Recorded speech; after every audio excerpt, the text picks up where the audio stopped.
It's Red Eye Radio. Talk about everything from politics to social issues and news of the day. Whether you're up late or you're just starting your day, welcome to the show. From the Uniden America Studios, for Gary McNamara and Eric Harley, Matt Murphy, this is Red Eye Radio. All across America and around the globe, it is Red Eye Radio, and I am Matt Murphy. Thank you so much, wherever you might be and whatever you might be doing, wrapping up a wonderful Christmas holiday or perhaps beginning a new day. We thank you for joining us on Red Eye Radio this Christmas night and into post-Christmas morning, depending on where you might be. Obviously, we are all across America and around the globe on Red Eye Radio. Wherever you might be listening, we appreciate you listening to us tonight and this morning.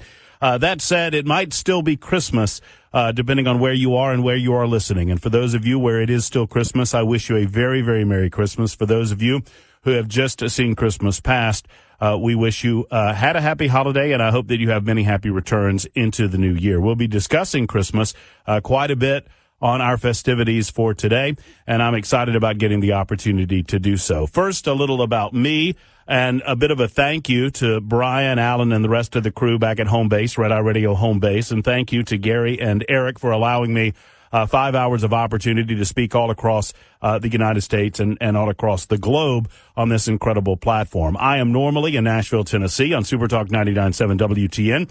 I host a radio show between noon and 3 on Supertalk, and you're invited to be a part of my world. And I will do this regularly throughout the course of the evening and tomorrow because, believe it or not, they let me do this for 2 days. I will allow you the opportunity to come on over and join me on social media at Matt Murphy Show on the X Machine. That's what I call it, the X Machine. It's formerly known as Twitter, but I feel a little weird about calling something a name that the owner of the company says that he doesn't want to call it anymore. So I go the X Machine. That's just my nomenclature. You can find me at Matt Murphy Show there. I'm on a lot of different various and other social media platforms, but I primarily reside on the absolute cesspool that is the X Machine. And trust me, it is a cesspool. So find me there and join me in the conversation on a regular basis, and I hope that you're able to spend as much possible time with us tonight as we get things underway.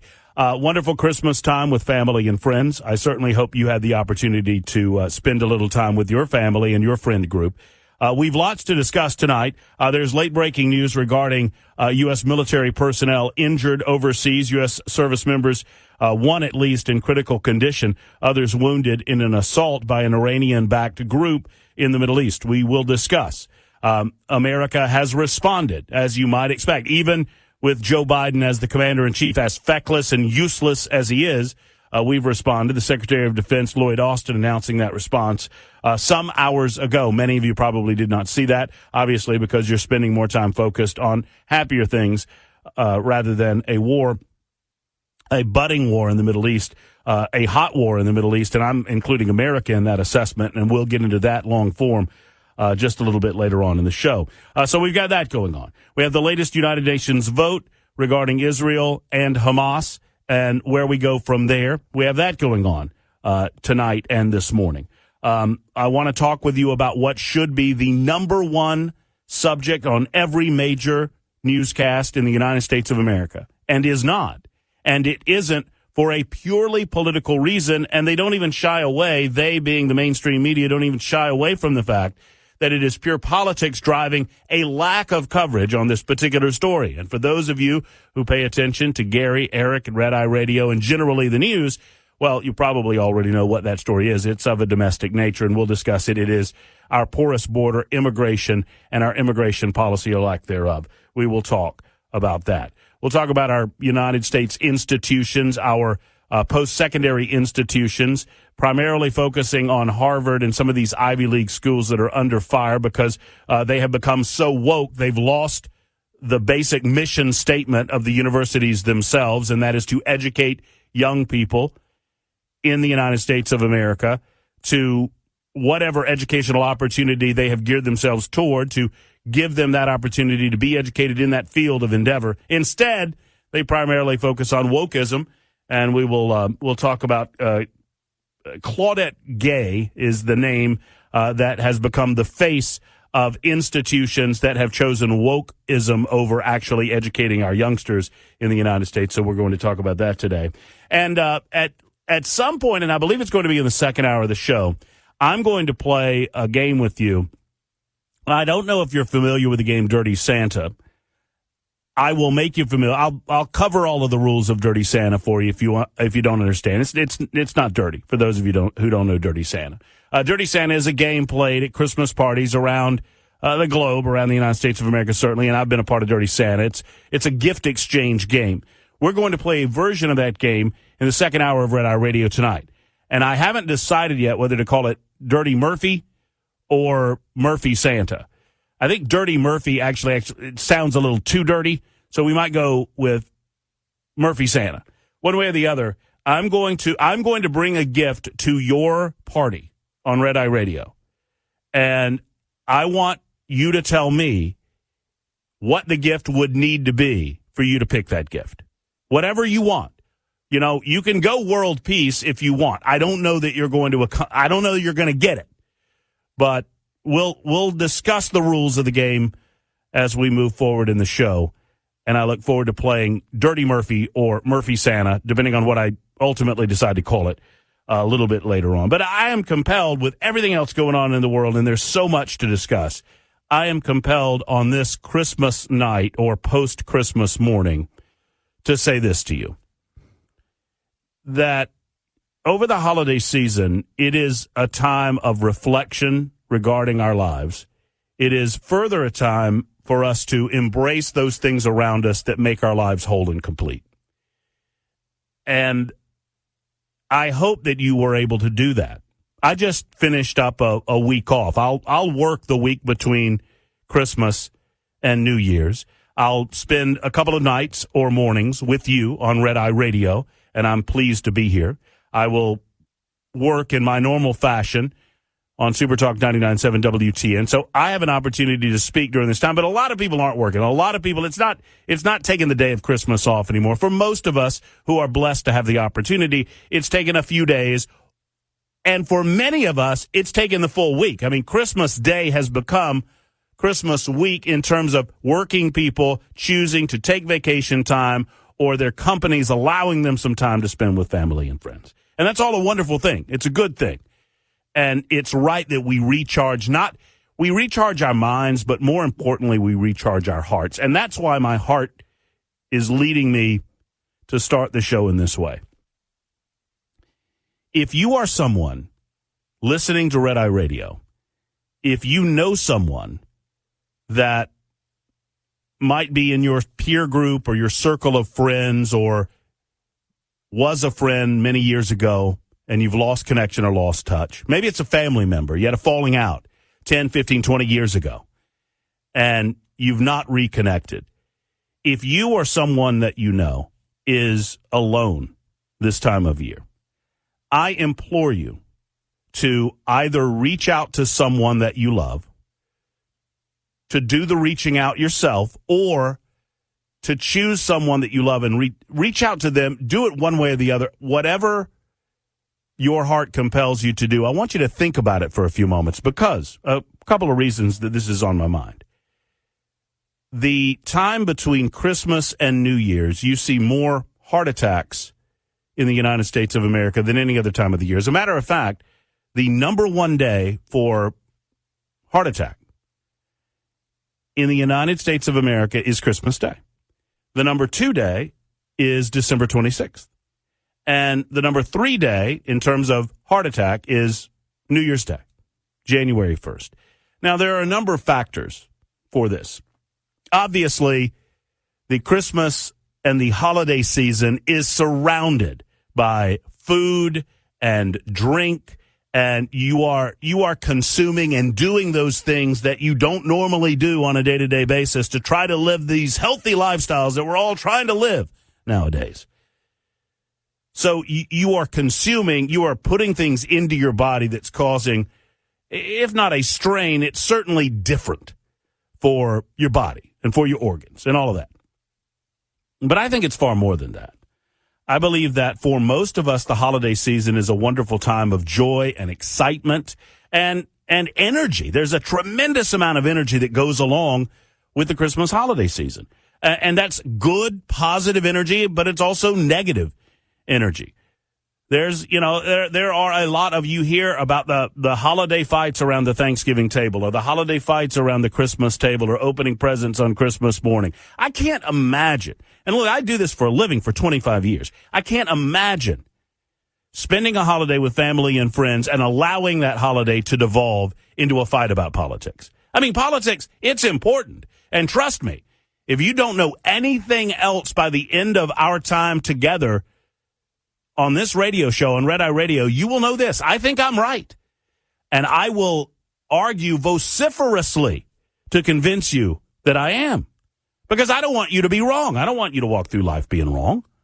So if we're disagreeing on a political point, I promise you, I will try to convince you that my way of thinking is the right way of thinking. But I can't imagine putting that in front of familial relationships to the point that it is disruptive during the holiday season. I think that's a part of it.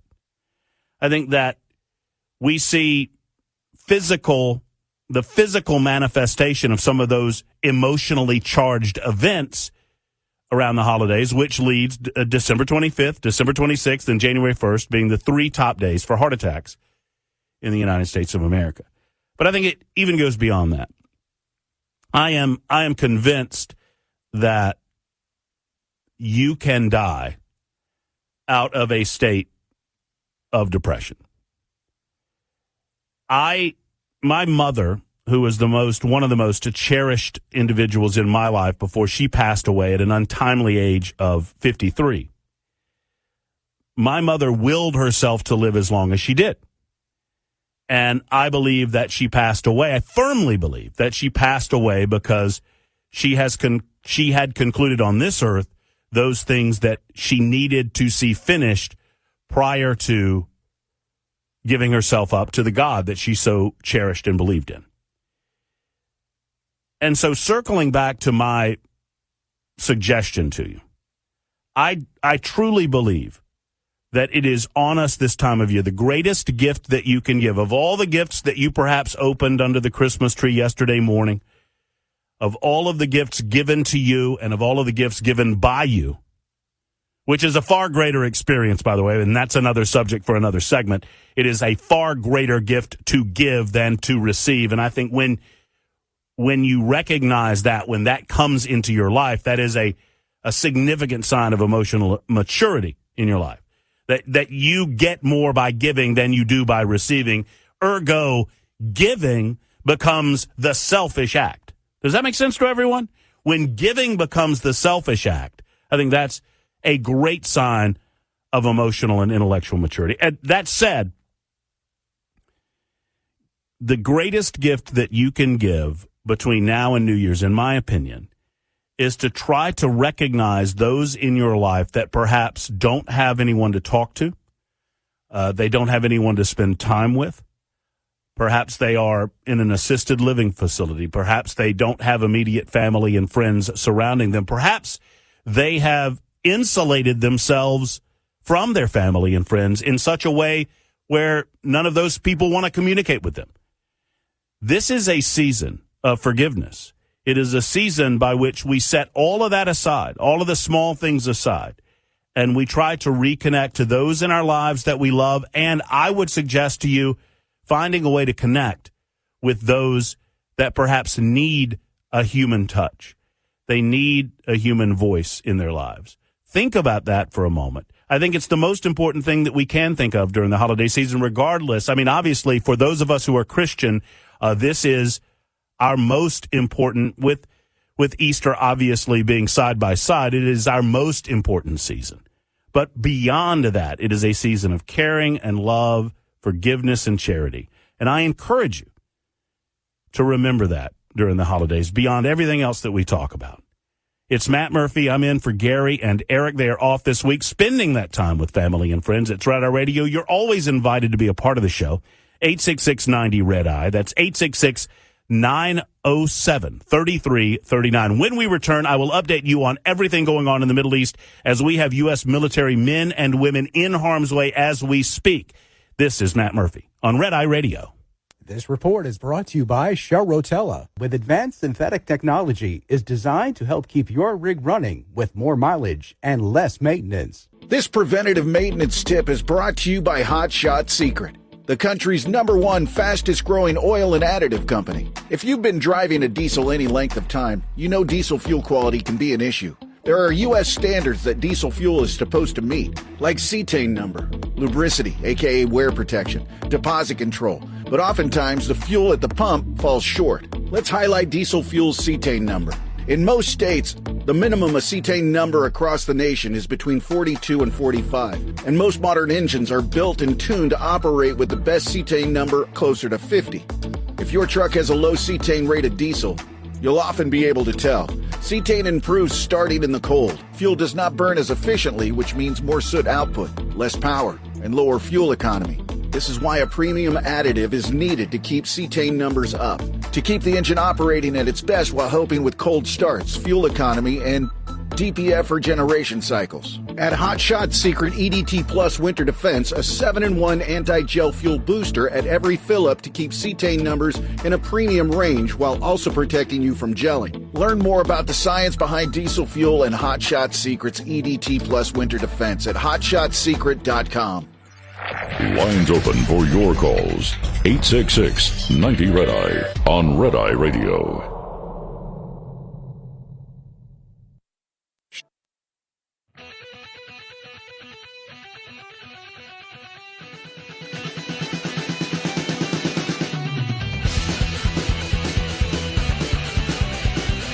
This is Red Eye Radio for Gary and Eric. It is Matt Murphy, and I will do this all evening long. I know for most of you, Christmas is expiring, but I think I can say Merry Christmas for the rest of the night. How about that? 866-90-RED-EYE, 866-907-3339. If you'd like to be a part of the show, we'd love to have you.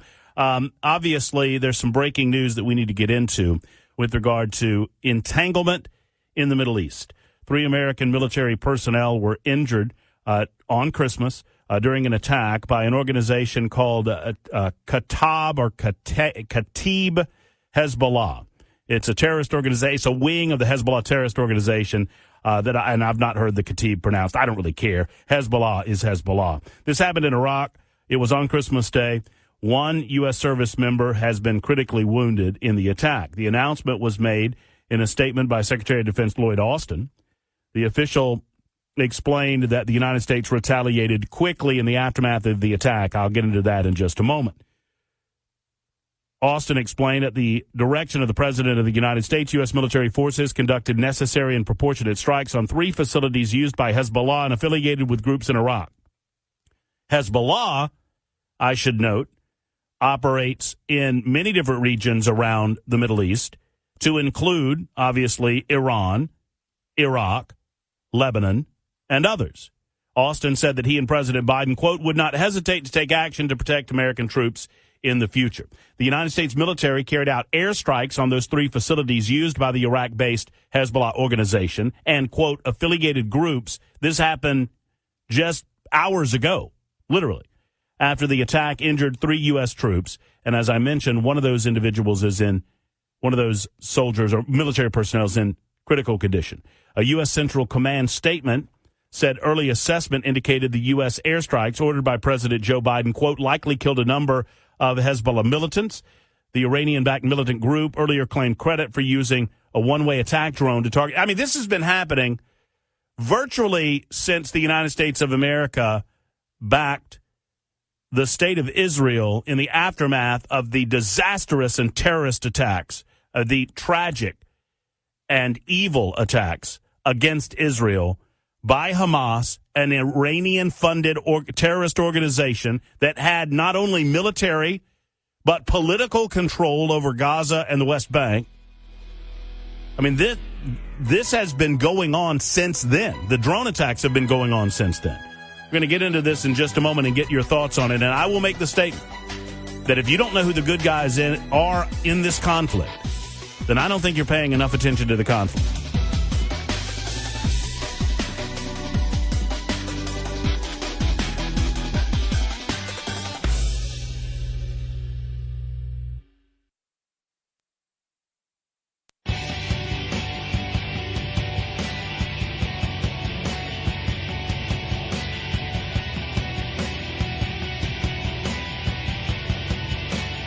Red Eye Radio from the Uniden America Studios. Now for Gary McNamara and Eric Harley, Matt Murphy.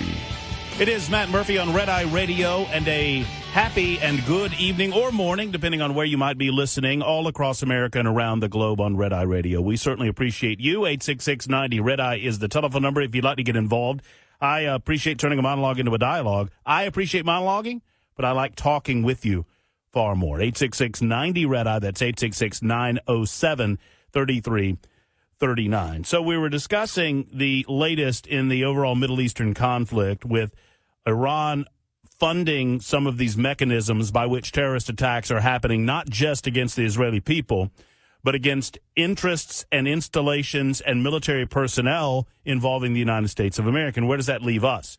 Well, sadly, we are somewhat of a rudderless ship, in as much as I do not believe that our commander-in-chief has the mental capacity. And by the way, I'm not one to overstate this. I don't want to say late to the party, but I am loath, without sitting down with someone and looking them in the eye and speaking with them face to face. I'm not one of these guys that automatically jumps to, oh, the guy has dementia, he's mentally unfit.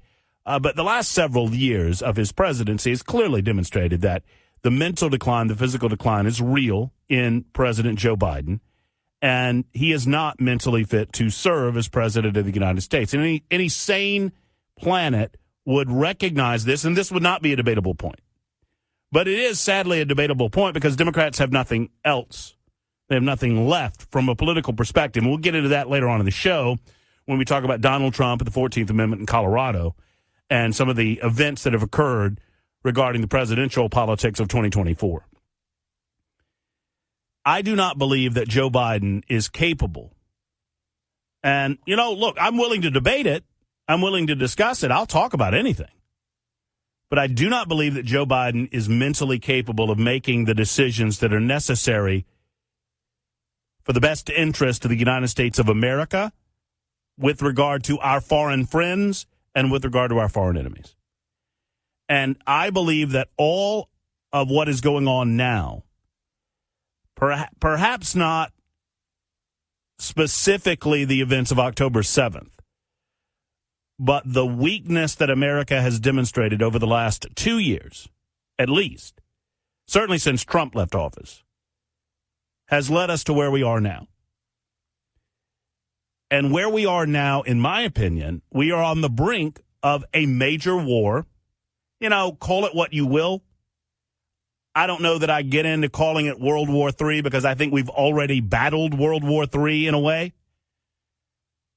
I think World War III is more broadly the battle against Islamic radicalism and Islamic jihad around the globe that started really prior to 9/11, but it became prominent in all of our lives on September 11th, 2001. That said,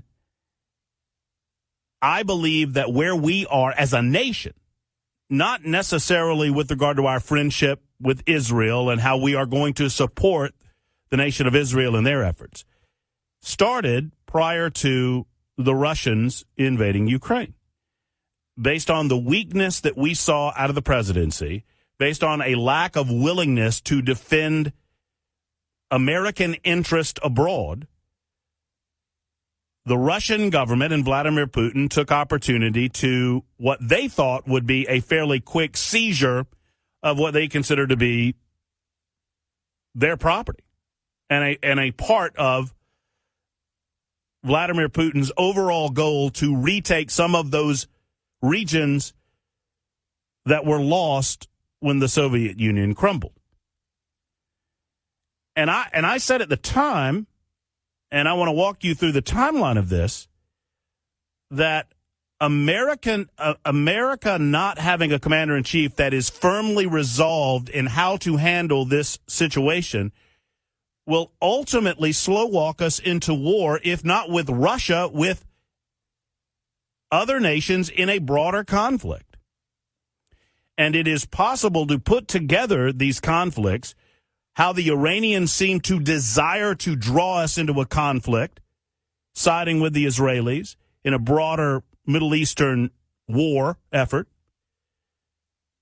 You add to that the desire that Russia has to poke at us while working over Ukraine. And I think we are closer to major conflict around the globe than we have been in a long, long time. The inability on the part of the commander-in-chief, the president of the United States, to engage Russia immediately and forcefully back in, what was it? It was February of 2021. March of 2021? My dates might be a little bit wrong on this. I'm just thinking off the top of my head in the timeline. Because we were not able to do the real-world negotiations, back-channel negotiations, to prevent Russia from invading Ukraine, we are now presented with the unfortunate duty, at least as far as the president and his minions see it, and the military-industrial complex see it, with aiding and abetting the Ukrainians in their effort to dispatch the Russians. That's going to slow walk us into war, and I said it 16 months ago. It is not rocket science to break this down. All you have to do is be a student of history in order to break it down. If we learned anything from, the Vietnam War is the obvious example of how American interest can, if we are not committed one way or the other, can slow walk us into a conflict that we neither want nor do we have the ability to achieve any definable victory. And it's what's going on in that part of the world right now. As we slowly but surely walk ourselves toward boots on the ground against Russia, and that's happening. It has been a slower slog, particularly during the winter months, but it's happening as we speak.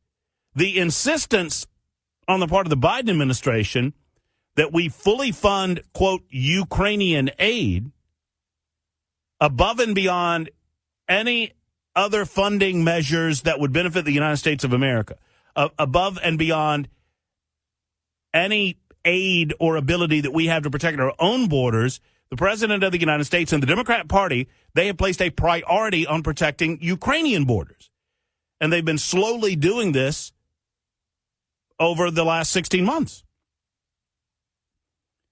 First comes verbal support. My name is Joe Biden. I think I'm the president of the United States of America. Last time I checked, last time someone told me, and we support the Ukrainian people in their effort to dispatch of and get the Russians off of their sovereign land.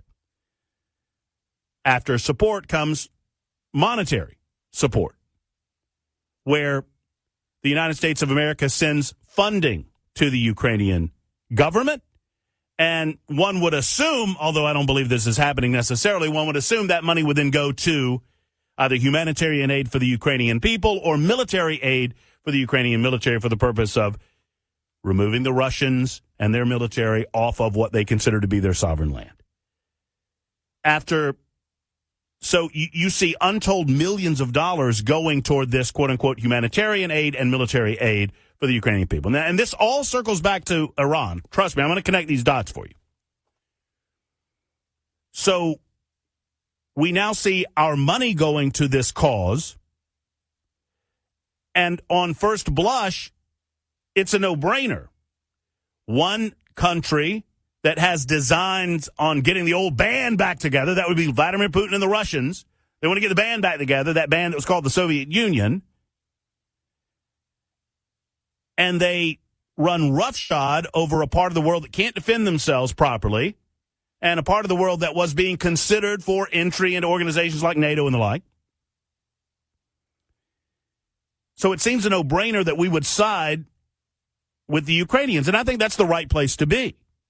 However, when you begin funneling money to that nation, when you begin supporting that nation militarily and in a humanitarian way, there must be, for the American people to be able to examine it, there must be a level of accountability. And there's not been, from day one to right now, as I speak to you, there's been no accountability for how that money's being spent. Add to that it's not just money.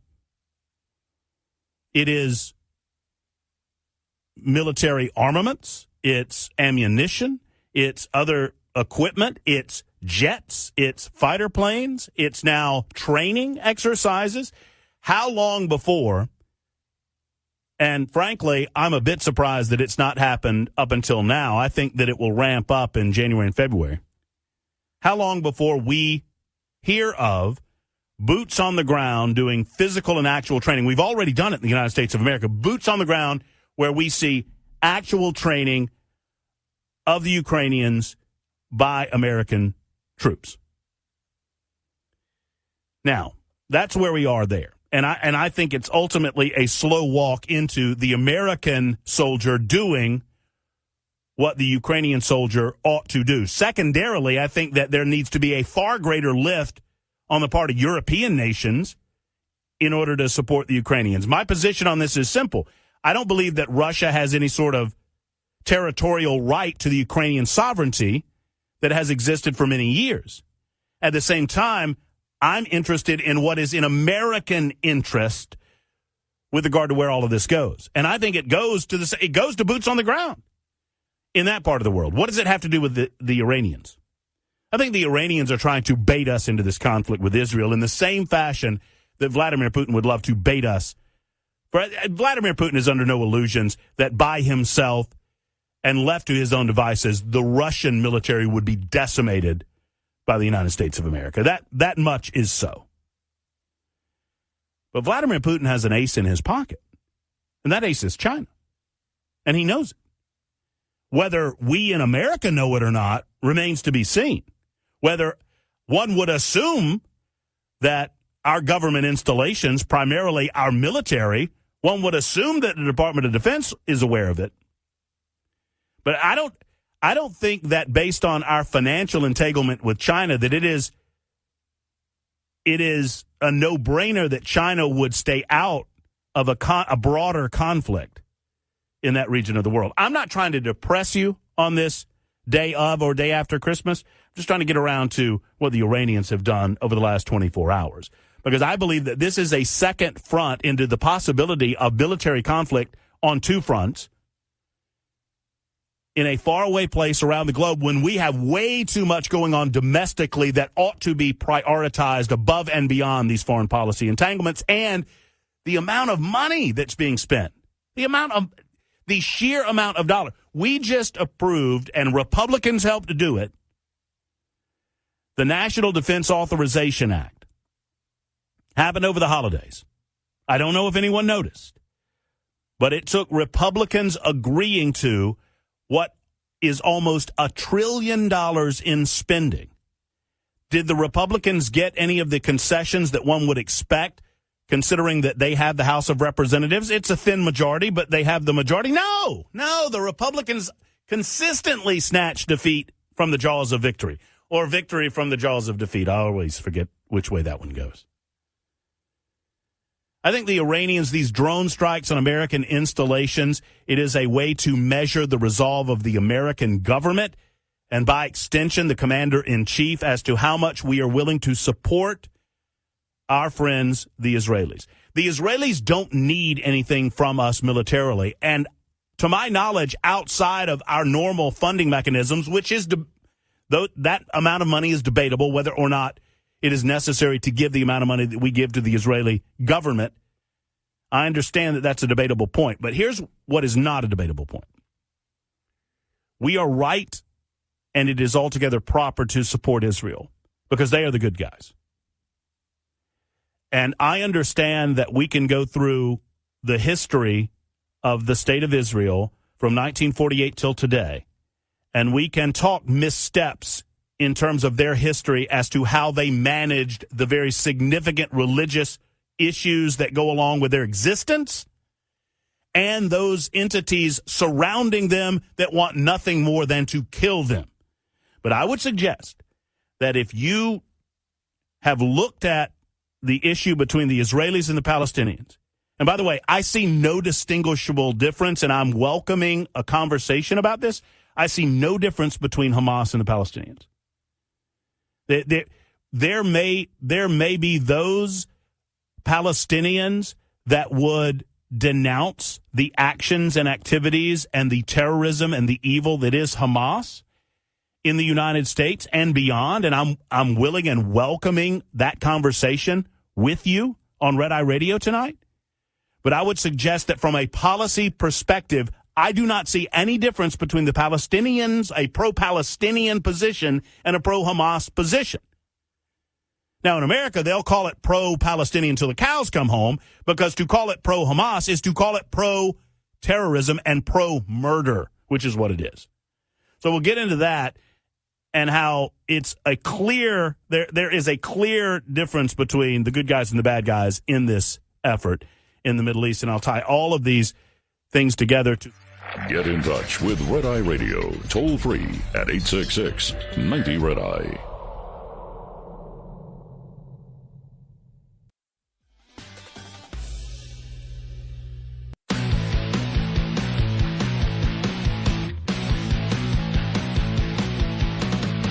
Now, it's Red Eye Radio. Talk about everything from politics to social issues and news of the day. Whether you're up late or you're just starting your day, welcome to the show. From the Uniden America Studios, for Gary McNamara and Eric Harley, Matt Murphy, this is Red Eye Radio.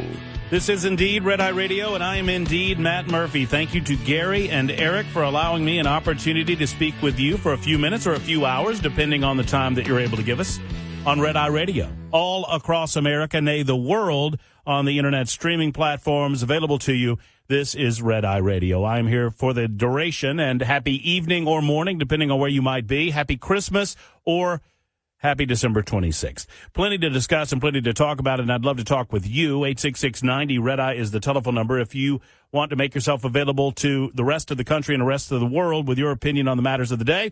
866-90-RED-EYE, 866-907-3339. During the first hour of the show, and by the way, I guess I should reset and let you know who I am. My name, once again, is Matt Murphy. Normally, you can find me in Nashville, Tennessee, broadcasting on Supertalk 99.7 WTN from noon until 3 on a day-to-day basis.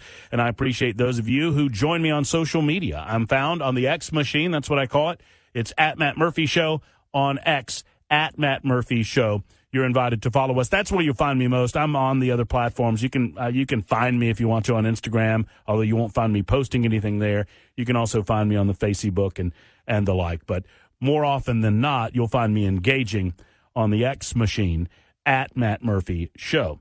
I said last hour that if you look at what is going on with Israel and Hamas, and by extension, Palestine, or the Palestinian people. I understand that Palestine is not a quote-unquote nation state, but it is a region governed unto itself, and we'll get into more into that in a moment. If you look at what is going on, and perhaps you did not have a great historical knowledge of the region or of the conflict prior to October 7th, but any objective examination of October 7th, what occurred, the terrorist act that occurred on that day. Sadly, the intelligence and the security failures on the part of the Israelis and their inability to see this coming, and not secondarily, but more importantly, the fact that a group that has controlled the Gaza Strip and controlled the West Bank since 2006. Well, West Bank controlled by the Palestinian Authority. I want to be specific because I don't want my knowledge of the history to be an error, or I don't want to overly generalize. The West Bank is controlled by the Palestinian Authority. There was also a vote in 2006 as to who would control the Gaza Strip, and Hamas won that vote, Hamas being even the more radicalized of the two groups. Hamas has made it a part of their stated mission. It is a part of the mission statement of this organization. The military and political wings of this organization both agree that their stated purpose is the elimination of Israel. It's what from the river to the sea means. So if you are in America and you examine the situation that goes on over there, and your heart can go out to those quote-unquote innocent Palestinian people that do not want this conflict at their doorstep. I understand that. As a human being, as someone who is a believer, especially during this season, in unity and peace and loving one's fellow man, we all want peace in that region. Nobody wants peace in that region more than the Israelis. The one organization, the one group of individuals that I find that do not, well, that's the same group that engaged in bloody, evil terrorism on October 6th. There was a ceasefire until that point. And that ceasefire ended. Now, I understand that others see it a different way, and if you do, I invite that conversation at 866-90-RED-EYE. But I would contend to you quite simply that if you examine the goings-on of that region of the world, in whatever slice of time you want to use, if you want to start in 1948 and go to 2023, so be it. If you want to start on October 7th and go to December 26th, 2023, so be it. Whatever slice of time you utilize to examine historically what's been going on in the Middle East, if you don't come away understanding that one group of people desires peace and the other group of people desires the elimination of the first group, I don't think you're looking at this properly. I think perhaps you either have not examined it enough or you're allowing your own personal bias to enter into how you examine the facts in front of you. And the facts are as follows. The Israelis have consistently come to the table of conversation, come to the table of negotiation in an effort to figure out the territorial disputes that exist between themselves and the Muslims. And let's cut across the use of the term Palestinians. I think we use that term to try to soften what's going on over there because I don't see a distinguishable difference between the Palestinian people and the people of Hamas. Otherwise, why do the Palestinians not look at the Israelis as liberators? Here's what I mean. We are told by mainstream media in the United States of America, these the alphabet soups, the ABCs, the CBSs, the NBCs, I call them hashtag never CNN. I've been calling them hashtag never CNN for the last 3 years, and I encourage you to do the same thing. Hashtag never CNN. Don't watch CNN. It is a garbage network full of garbage people. I will watch CNN and report back to you, so you don't have to. It is an occupational hazard for me. These mainstream media outlets have been regurgitating this concept that it is one thing to be pro-Palestinian and it is another to be pro-Hamas, and I'm confused as to how those things are distinguishable in their ultimate goals. When I see a group of people in the United States of America attempting to disrupt Christmas, as happened in New York, as happened right here in my home state of Tennessee over the holiday season, yesterday, as a matter of fact, when I see pro-Palestinian organized protests on the streets of the United States of America and they chant from the river to the sea, what do they think they mean? It's almost as if the unspoken is being spoken out loud, and somehow I'm obligated not to say it? That I don't see a difference between Hamas and the Hamas cause and the cause of the Palestinian people, as stated by the Palestinian people and as demonstrated by their votes? I would suggest to you, one, Hamas won elections, and they have been the political governing body of the Gaza Strip since 2006. So this concept of some sort of apartheid state that is presented by Western media, this idea that somehow the Israelis have been governing, the Israelis do have to have a control over the borders surrounding Gaza for fear that individuals inside of Gaza, Hamas and otherwise, will kill the Jewish people. They actually believe in their border security around there. They have to. Their existence depends on it. It's existential for the Jewish people. But all across America, I see these rallies, and in these rallies, I think they're saying things that they don't quite understand that they're saying, or they're saying it out loud without fear that they will be called out on it, because when I do, suddenly I'm anti-Muslim or I'm anti-Palestinian. I'm not anti any of these things. I'm anti-death. I'm anti-murder. I'm anti-terrorism.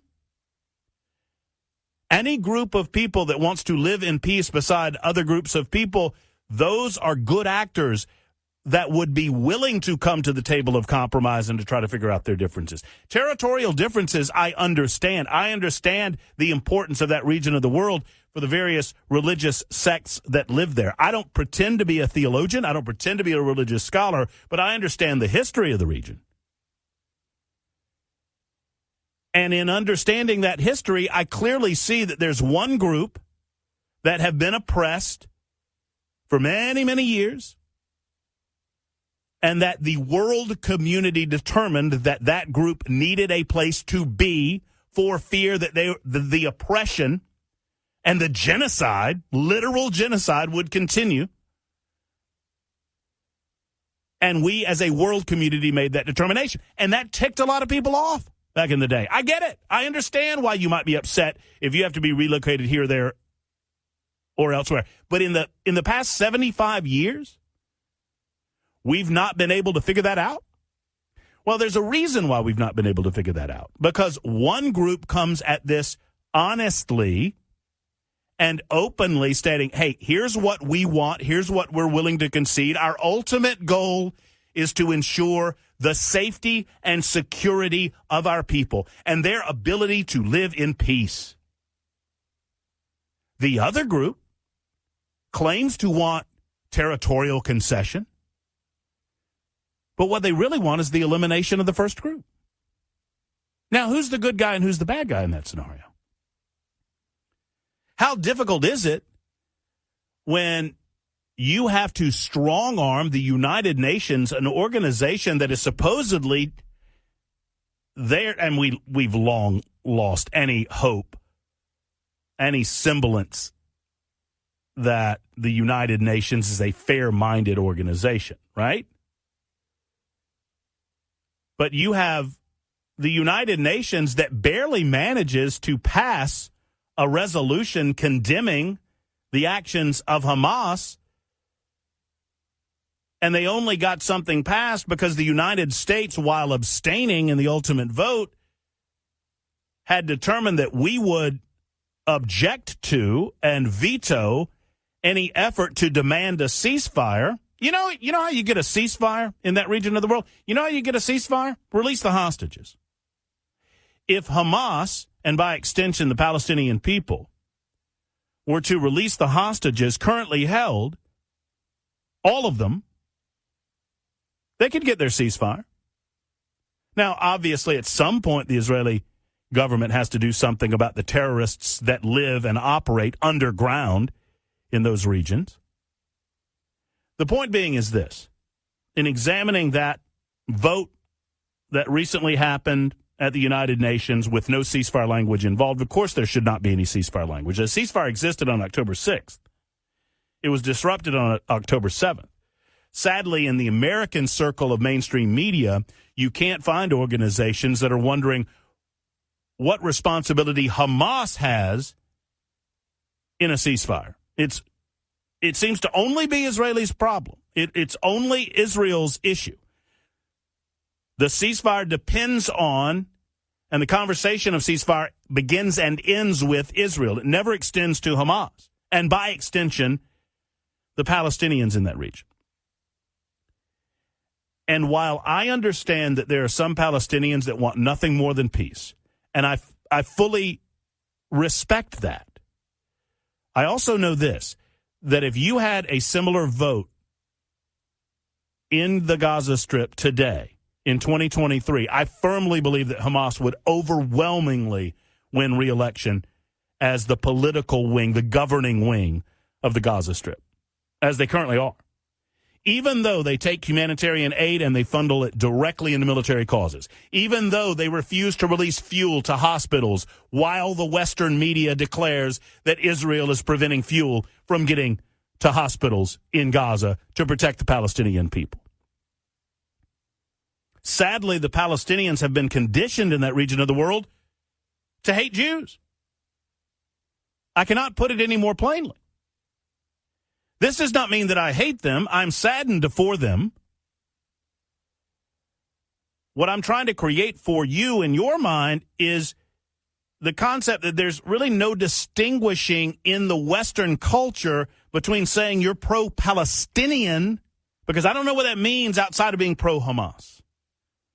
And the stated goal of Hamas is to kill everyone in Israel that is Jewish, from the river to the sea. It is 19 after the hour. More on this in a moment. Your thoughts on this in a moment, if you have any. 866-90-RED-EYE. That's 866-907-3339. This is Matt Murphy on Red Eye Radio. Brought to you by FPPF, Fuel Power Max. The IFTA tax program redistributes tax revenue to states based on your actual miles run. Thus, the truly cheapest fuel can only be found if you subtract federal and state taxes and state surcharges from the pump price to compare. The strategy means that you buy without regard for whether you are paying more at the pump in taxes. IFTA also considers state surcharges, which complicates the fuel buying strategy. Indiana, Kentucky, and Virginia have per-gallon surcharges. Connecticut, Kentucky, New Mexico, New York, and Oregon have per-mile surcharges. While some owner-operators buy only enough fuel to get through surcharge states, this practice can backfire, depending on the actual cost of the fuel in each state. When comparing fuel prices, always remember, pump pride minus taxes equals the real fuel cost. Owner-Operator Business 101 is provided by Overdrive's Partners in Business program. Go to overdriveonline.com to the Partners in Business section of the website for more detail on this and many other topics. Brought to you by Shell Rotella. With advanced synthetic technology is designed to help keep your rig running with more mileage and less maintenance. Lines open for your calls. 866-90-RED-EYE on Red Eye Radio.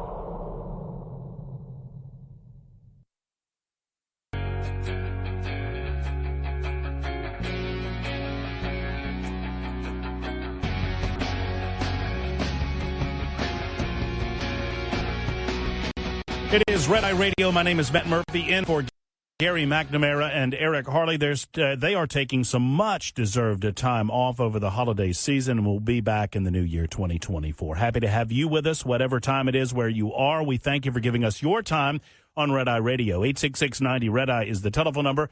866-90-RED-EYE. Would love to hear from you. So, establishing, the good guys and the bad guys in the Israeli-Palestinian conflict and recognizing the religious nature of that conflict, and it is obvious to most examiners of the situation, it invariably leads us to this time of year. And that's where I want to follow up on, because there is an overall assault on not just the Christian faith, as there is, it crops up every holiday season, every Christmas season. There's obvious attempts to ignore history and to alter history for organizational purposes or biases. But that said, it's a little more to the point this time of year, considering the number of protests that we're seeing around the United States of America, protesting Christians and protesting Christianity generally, and protesting the holiday more specifically. But even amongst the Christian faith, there is an effort to kind of restructure what we've always known to be true. Even the sex of Mary and Joseph. You heard me right. The sex of Mary and Joseph is being brought into question by certain organizations that have decided to put up same-sex nativity scenes. This is happening right here in 2023. So I want to extend our conversation into that arena. There's also an attempt by a priest. This happened yesterday morning, I guess, per my time where it is now, where I'm at now, 28 minutes after the hour, and I'm already into the 26th where I sit in Nashville, Tennessee. But yesterday morning, a priest on CNN on Christmas morning attempted to label Jesus Christ as Palestinian. He tried to somehow conflate the birth of Christ with what's going on with the Israeli-Hamas conflict, started by Hamas, or by extension, as I explained, the Palestinians themselves. So there's this overall war on the historical record, and it's kind of what I reflect on when I talk to anyone on my show in Nashville, or when I have the opportunity to speak to you on Red Eye Radio. I'm amazed at the number of people that get their history from TikTok, or they get their history from Instagram, or they seem to get their history from whatever their last Google search might have been, and whatever the intraweb might tell them about where we are with regard to the historical record. More on that coming up as we continue on Red Eye Radio. This is Matt Murphy. I'm in for Gary and Eric. Thank you for being with us on Red Eye Radio.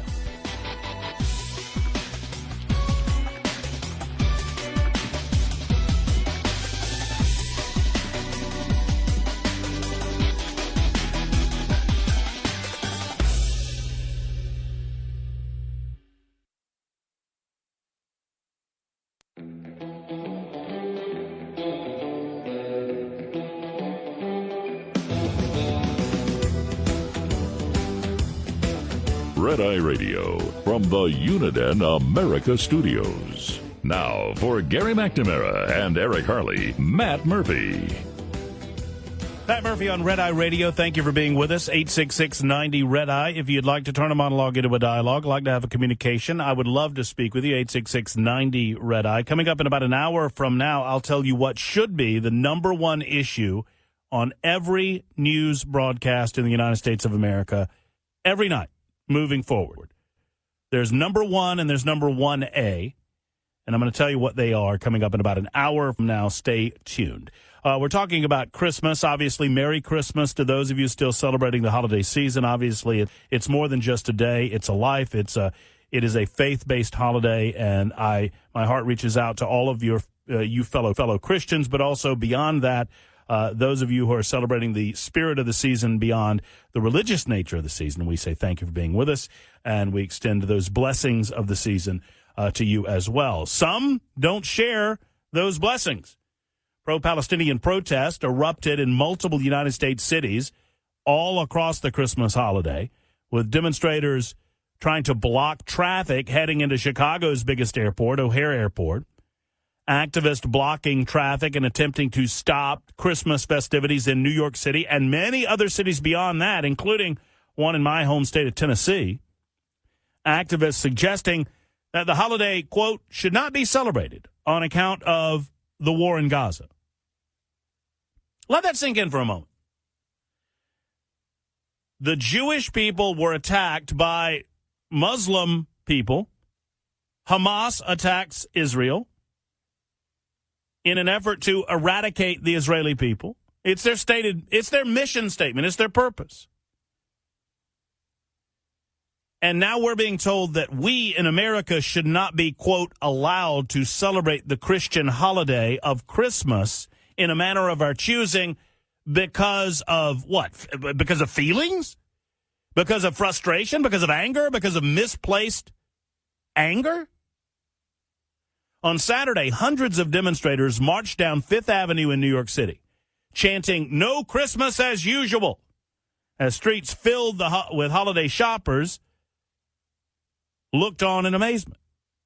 According to a video circulated by an organization called Freedom News, and I'm reading this story from National Review, protesters walked by St. Patrick's Cathedral and other churches screaming, "No Christmas." Protesters carried large Palestinian flags and cardboard cutouts of President Biden and Israeli Prime Minister Benjamin Netanyahu. I mean, literally, these protesters, they are actually marching in the streets as if Israel attacked Hamas. They're attempting to change the record of what happened 2 months ago, a little over 2 months ago. I mean, forget 2 years ago. Forget how Israel was formed to begin with in 1948. They're trying to change the history that we all observed less than 3 months ago. The pro-Palestinian movement contends that Israel's ground and air counteroffensive against Hamas constitutes a genocide. You know, there's this concept of reflecting that which you desire on the people that you desire it to. And most assuredly, that's what's going on here. That you have a group that desires to eliminate the other group through genocide, and so they're claiming that it is the desire of the other group, in this case, the Israeli people, that they desire genocide against. They just want people to stop killing them. Whatever affiliation this group has, whatever religious background that they come with, the state of Israel wants individuals and groups of individuals to stop killing them.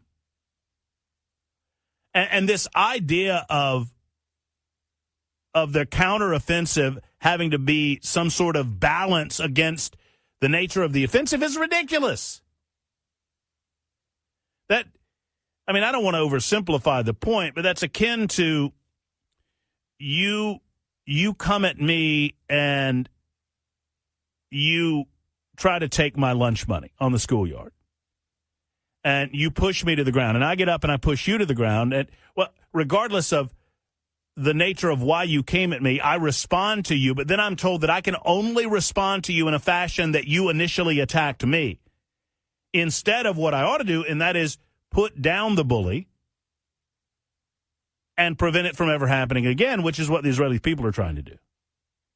Proportionality doesn't work. It never has worked. It never will work, and it is a way that Hamas has an opportunity to regroup.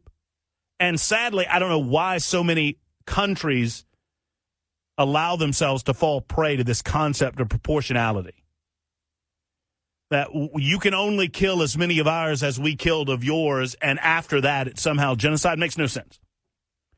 Equally making no sense are the amount of pro-Palestinian protests that are going on in the United States. I, for the life of me, don't understand why a fair-minded, and maybe I'm answering my own question when I say this, a fair-minded person who believes in the freedoms and liberties that we enjoy in the United States of America would come to this country and attempt to change it to the religious totalitarianism that exists in other parts of the world for their own purposes.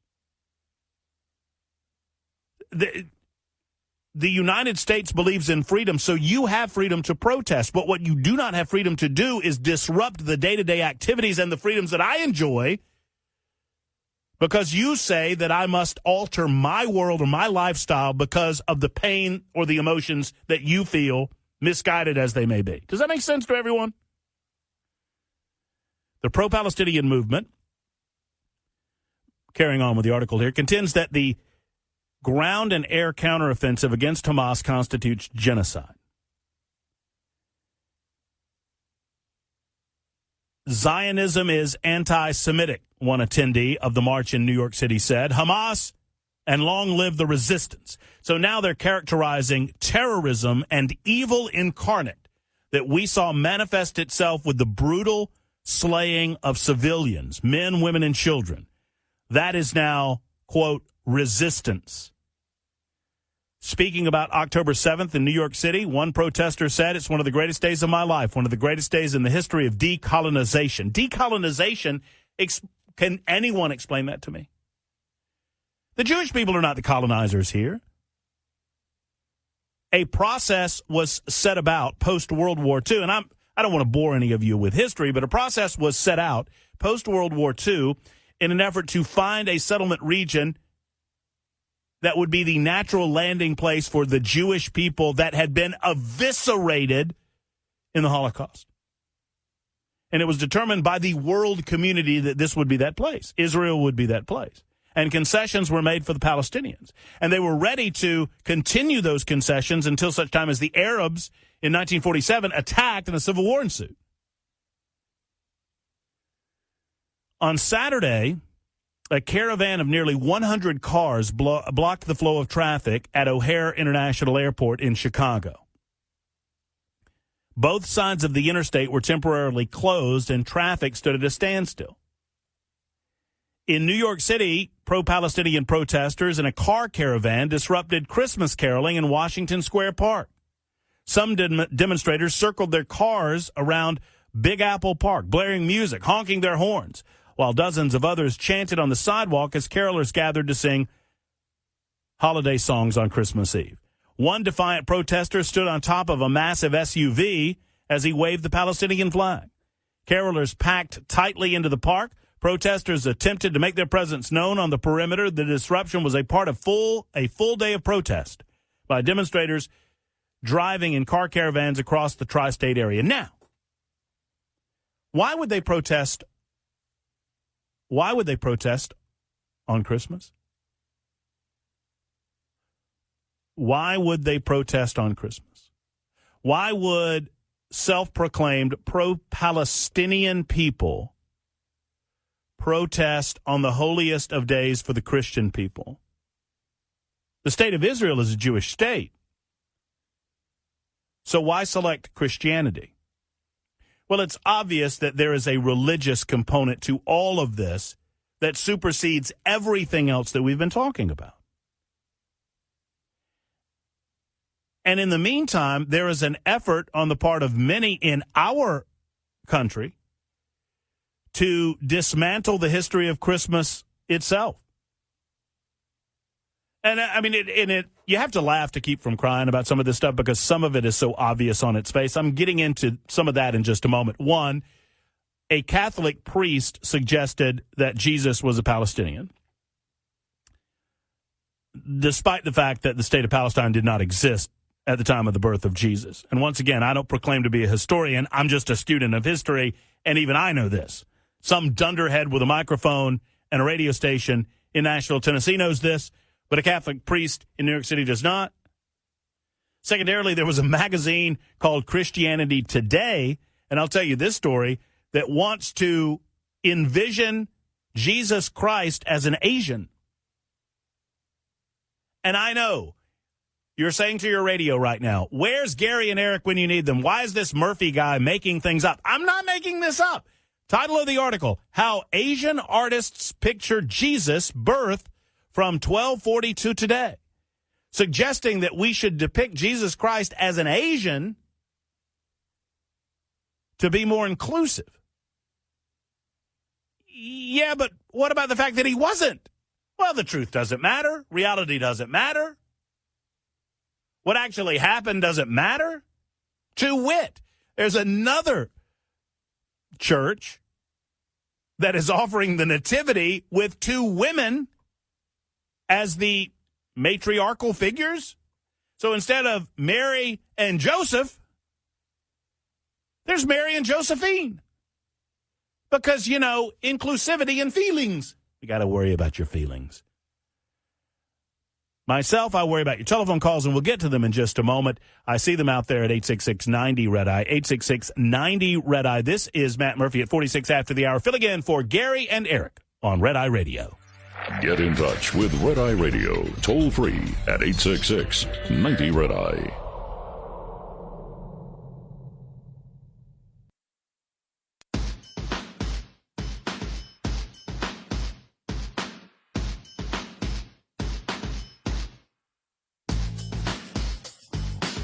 Red Eye Radio, Matt Murphy in for Gary and Eric. You can find me out of Nashville, Tennessee on 997WTN.com. That's my website. That's my home address, www.997WTN.com. You can also find me on the social media, the X Machine, at Matt Murphy Show, at Matt Murphy Show. Let's, I'll tell you what, let's try to get one in here quickly. Sandra is in Virginia Beach to discuss the Israeli-Hamas conflict and the Christmas holiday season and how those two things interrelate. Hello, Sandra. How are you? Yes. Oh, fine. Thank you for taking my call, and thank you for a nice presentation of the facts of the Middle East and of the conflict. I wanted to add a few facts in terms of the history of the region. I don't know how people have been able to be sold on the idea that the Jews are the colonizers. It seems like anybody that's read the Old Testament or the New Testament would know that Jews were the original inhabitants of that land. In fact, in biblical times lived throughout the region lived in areas that are now Arab lands, and maybe nobody's ever heard of Sephardic Jews, which was the name of the, ancient Hebrews that lived in the Arabian Peninsula, what's now called the Arabian Peninsula.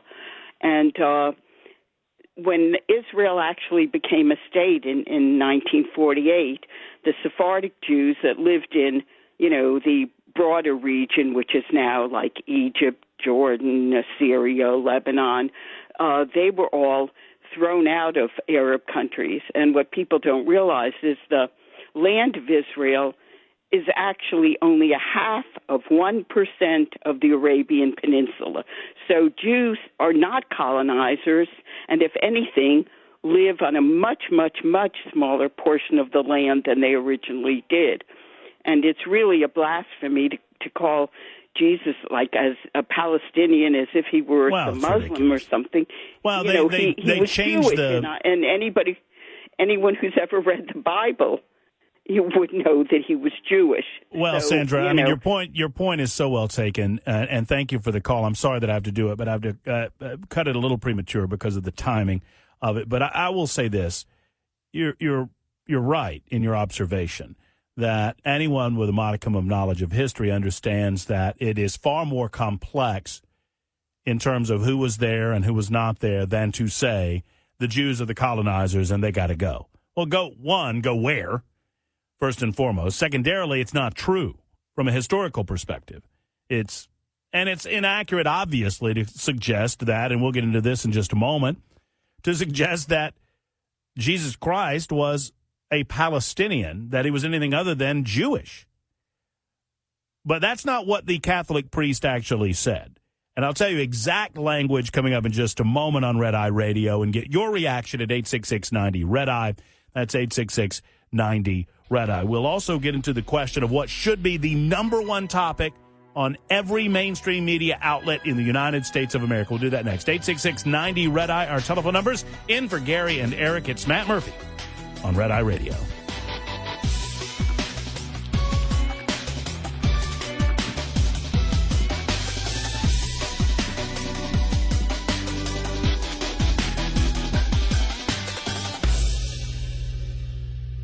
This is Red Eye Radio on Westwood One.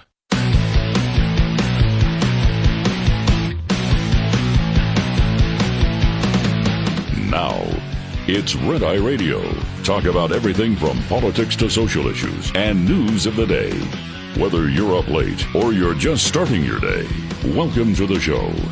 From the Uniden America Studios, for Gary McNamara and Eric Harley, Matt Murphy. This is Red Eye Radio. All across America, thank you for being with us on Red Eye Radio. For Gary McNamara and Eric Harley, I am Matt Murphy. And I so appreciate those two allowing me the opportunity to speak with you on Red Eye Radio on this post-Christmas edition. And it is officially post-Christmas all across the United States. 866-90-RED-EYE. That's 866-90-RED-EYE. Once again, 866-907-3339. If you'd like to opine at any point during the proceedings, we certainly appreciate that. And I would love to hear from you and to talk with you. I thank you for your time, whatever amount you're able to give us. And I'm so proud that I'm able to be here tonight, this morning, and also tomorrow for the full 5 hours. Thank you once again to Gary, Eric, and everybody, and thanks to everyone at home base, Brian, Allen, and the rest of the crew. So we were discussing the various assaults, attacks on Christmas, as we see them every year. There's always an attack here or there on the concept of Christianity and living a Christian life in the public sector and the public square, despite the fact that we are a nation of Christian people. By and large, we allow for other religious faiths and other religious belief structures. It is in our Constitution, that allowance, and it is very, very important based on the concepts of freedom and liberty that our founding fathers envisioned and that they set down. But at the same time, that freedom to worship entails a freedom to allow others to worship as they choose, particularly if you're the Christian faith. But it doesn't seem like we have that ability very much anymore in the United States, especially considering what's going on in the Middle East. The Israeli-Palestinian conflict, or the Israeli-Hamas conflict, as the mainstream media would have you say it here in this country, it has bled over into the United States to the point that There were multiple protests going on Christmas Day and in the days leading up to Christmas Day. Pro-Palestinian protesters disrupted the Chicago airport, O'Hare Airport. Before that disruption, an organization called the U.S. Palestinian Community Network showed up to lawmakers' homes before the holidays to lobby for the Palestinian cause. A group stopped at a congresswoman's house, Jan Schakowsky, in Evanston, Illinois, doxing her. They also went to Democrat Senator Dick Durbin's home in Chicago, where they yelled, "Long live Palestine." Outside of the Gaza Strip and the West Bank, I mean, that is Palestine for all intents and purposes. And they claim to be colonized, despite the fact that they're not. They claim to want to decolonize, which means they want to disrupt and destroy Israel. And by extension, they wish to kill all the Jewish people. I mean, this is what it means to be pro-Palestinian. And I've yet to have anyone tell me otherwise. I've yet to have anyone explain what it means to be pro-Palestinian except to push the Jewish people into the Mediterranean Sea. And I'm willing to listen. I'm not against a conversation about this, but I don't get a conversation about this, despite the fact that I beg for it in my home base in Nashville on a regular basis, because I want to engage in a way where I understand where the other side is coming from outside of their call for genocide. But I never get it. I never get it. Before I get too in front of myself and get into more of this subject matter, I would remind you that you can find me on a variety of places. If you do not wish to call, which you're invited to do, 866-90-RED-EYE for our time here tonight. You can also find me on social media, on the X machine as I call it. That is at Matt Murphy Show. And you can find me regularly between noon and 3 on Supertalk 99.7 WTN. And you can find us by going to 99.7WTN.com. So in New York City, carolers attempted to offer sounds of the season in Washington Square Park. They were overrun by pro-Palestinian protests, refusing to allow a display of Christian faith on the holiest of Christian days. And one wonders why this is.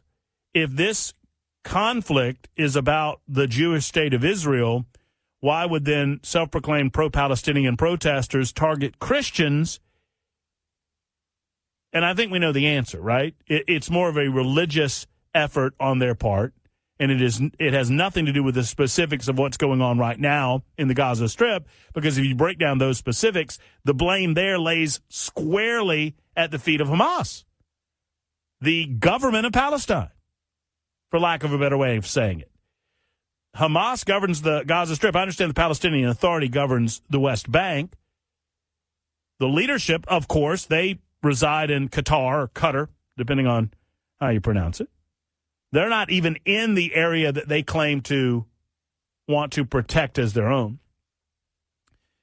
But these anti-Christian efforts and this rewriting of history goes a little beyond even that conflict itself. And I made mention of a couple of these stories, and I've got them linked up on my X Machine page at Matt Murphy Show. Yesterday morning, a priest on CNN attempted to link the story of Christmas to the war between Israel and Hamas. Father Edward Beck, I don't know the guy, was asked about the, quote, pain and suffering taking place all over the world during the holiday season, and was asked to address those who were feeling hopeless. And he chose to politicize it in his address, saying, I think the message of Christmas is that God enters into it with us, and we're not alone in it. So what I'm struck by is the story of Christmas is about a Palestinian Jew. How often do you find those words put together? A Palestinian Jew born into a time when his country was occupied.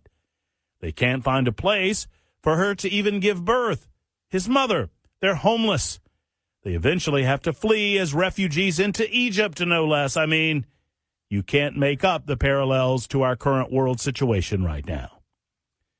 He then went on to say, so in some way, that is who we believe God becomes born into that situation. And yet, that very man, Jesus, says, love one another, love your enemies. There is hope. There is light in the darkness. I'm attesting to that. So the reason that the priest found it necessary to say you can't make the parallels to our current world situation up right now is that it's exactly what he was doing. It is not just wrong, it is embarrassingly wrong. And this is coming, I do not proclaim to be a theological historian. But I did go to Sunday school, and I've been to church, and I listened to the message received, and I've never heard of Jesus Christ called a Palestinian before. But this is the connection that was made by the priest in question. Listen to Father Edward Beck yourself and determine whether or not he's over the top here as he speaks about the reason for the season. All right, stand by. I don't think I've got that. All right, I'll get that connection up and running here in just a moment. I'll get my audio connection up and running. A Palestinian Jew, he says, finds himself born in that region of the world. So there's no pushback on it because I would not suggest that those sitting across from him at the desk of CNN, #NeverCNN, don't watch this garbage network, would actually have the knowledge in order to push back on the concept. When you compare Jesus' plight to the Palestinians today being forced to flee into Egypt, shame on him for not having some basic foundational knowledge that, one, Joseph and Mary weren't fleeing. They were going back to their country to engage in the census as they were ordered to do.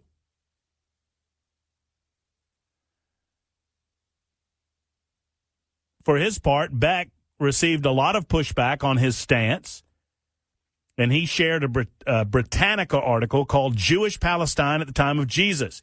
Despite the fact that it was not called Palestine at the time of Jesus, that did not come into the popular vernacular until much, much later. Said, remembering the name Palestine has long referred to Muslims, Jews, and others who have lived in that part of the world for generations, and that actually came later, and there was clapback on him there. So there's a rewriting of history with regard to the nature of Jesus Christ himself.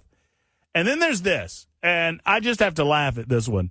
A church nativity scene in Italy has decided that instead of being historically accurate with regard to their depiction of the virgin birth of Jesus Christ, that they are going to, instead of placing Mary and Joseph figurines at the nativity, they're going to place two mothers at the nativity. Father Vitaliano della Sala defended the depiction of the birth of Jesus on display at the Church of Saints Peter and Paul by saying, we wanted to show that in this scene, families are no longer just traditional families. In our parishes, we see more and more children from the new types of families that exist and are part of our society. Children of separated and divorced people, gay couples, single people, young mothers. Well, that's all well and good, Father. And I don't have an issue. I mean, you run the church in a manner of your own choosing and in a manner of the choosing of the Catholic faith. But this is not a matter of historical debate. What you are depicting is historically inaccurate, and you're doing so because of feelings. You know, and I understand wanting to draw people in with a certain commonality, but can we not make that commonality about the blessings that Jesus Christ brought with him to earth, the salvation of man and woman alike? In the spirit of being inclusive, what you have done is historically wrong. It was Jesus. Jesus was born to Mary and to Joseph. Virgin birth notwithstanding. Mary and Joseph, not Mary and Josephine. It's not just ridiculous, and some would suggest blasphemous. It's just historically wrong. Now, of course, the typical clapback has come as A petition has raised more than 21,000 signatures in the largely Catholic country in an attempt to get historically accurate nativity scenes. Why you would want to mire what is in and of itself a faithful and religious day into these cultural wars is absolutely beyond me. We'll get to Diane's call in just a moment, and your call as well on Red Eye Radio, 866-90-RED-EYE, 866-90-RED-EYE. When we return to the number one story that ought to be leading every mainstream media news outlet this holiday season and into 2024, but you won't see it anywhere because it looks bad for the big guy, Joe Biden. We'll discuss next. It's 18 after the hour. This is Matt Murphy in for Gary and Eric on Red Eye Radio. Lines open for your calls. 866-90-RED-EYE on Red Eye Radio.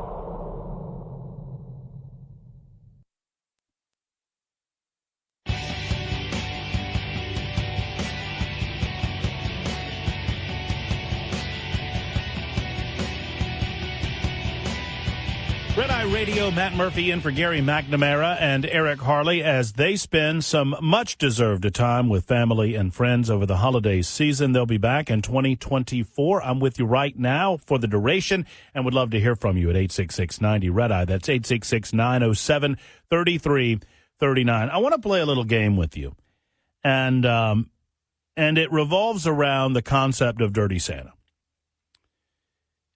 So if you've never played Dirty Santa, I want to describe how the game works.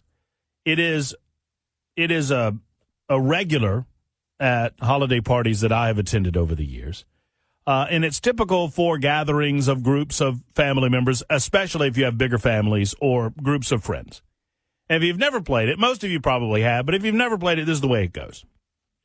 At least as we play it. I understand that there are variations, so I don't want to get into the major discussions about the variations of Dirty Santa. I'll just suffice it to say this is the basic concepts. So everybody brings a present. Everybody puts the present in the middle of whatever gathering spot you're at, whether it's a coffee table or a dining room table or whatever.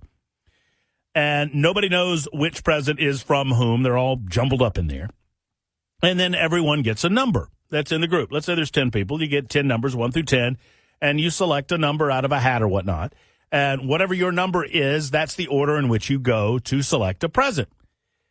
And then the first person gets a present, and they open up the present to see what's inside. And, oh, look, it's a candle. Or, oh, look, it's a Trump figurine or whatever it might be.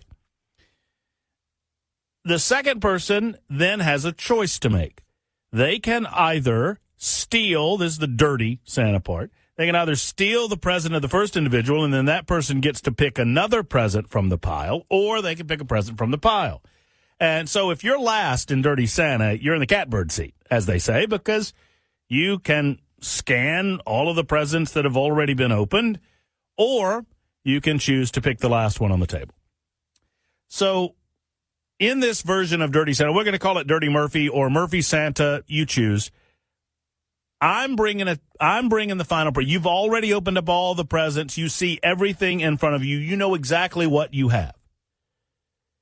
I'm bringing a new present to the table, to the party. And I'm holding that present in my lap. And my question for you is, what would that present need to be in order for you to take my present regardless of what you had in front of you? And it can be anything.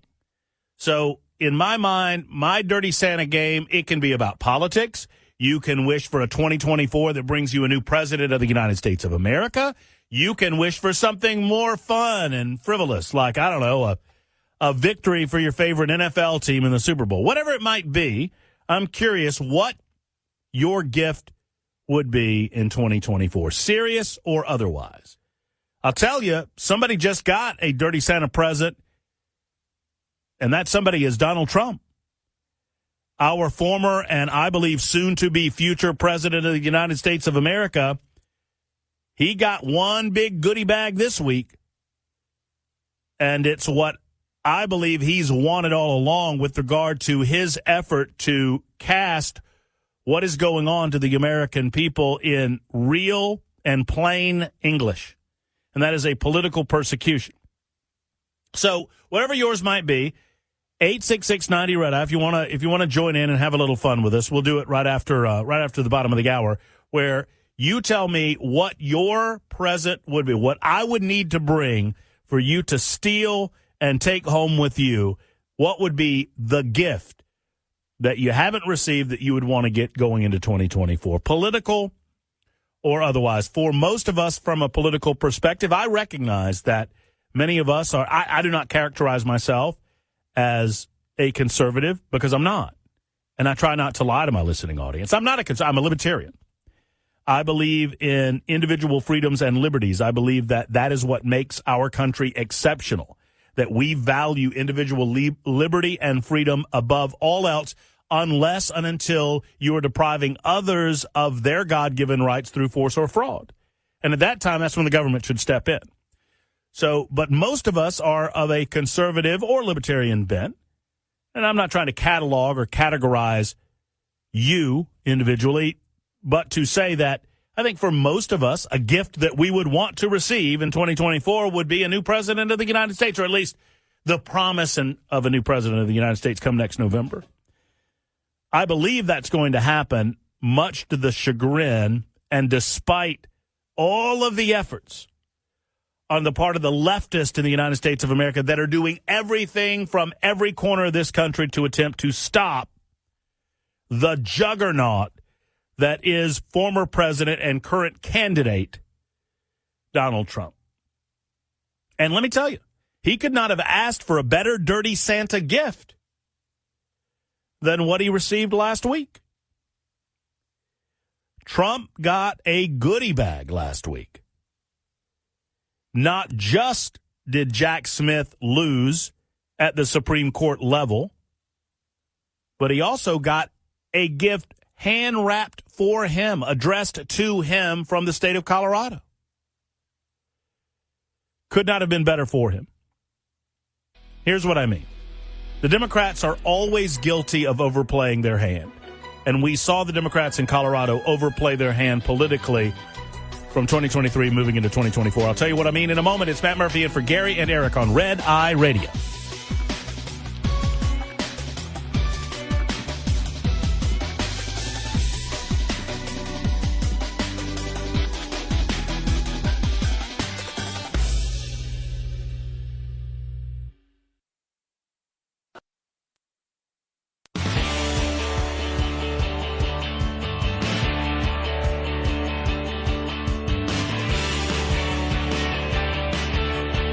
Red Eye Radio from the Uniden America Studios. Now for Gary McNamara and Eric Harley, Matt Murphy. Thank you much, Mr. Voice Guy. Thank you to Gary and Eric for allowing me the opportunity to spend some time with you tonight or this morning. It is Red Eye Radio, 866-90. Red Eye is the telephone number, 866-973339. That's the complete numerical sequence there to contact the show and to be a part of it. And I've opened the door generally for your opportunity to tell me, what gift would you steal from me if we were playing Dirty Santa? What gift would it need to be to make it important enough for you to grab it for 2024? It can be anything. It can be something personal. It can be something political.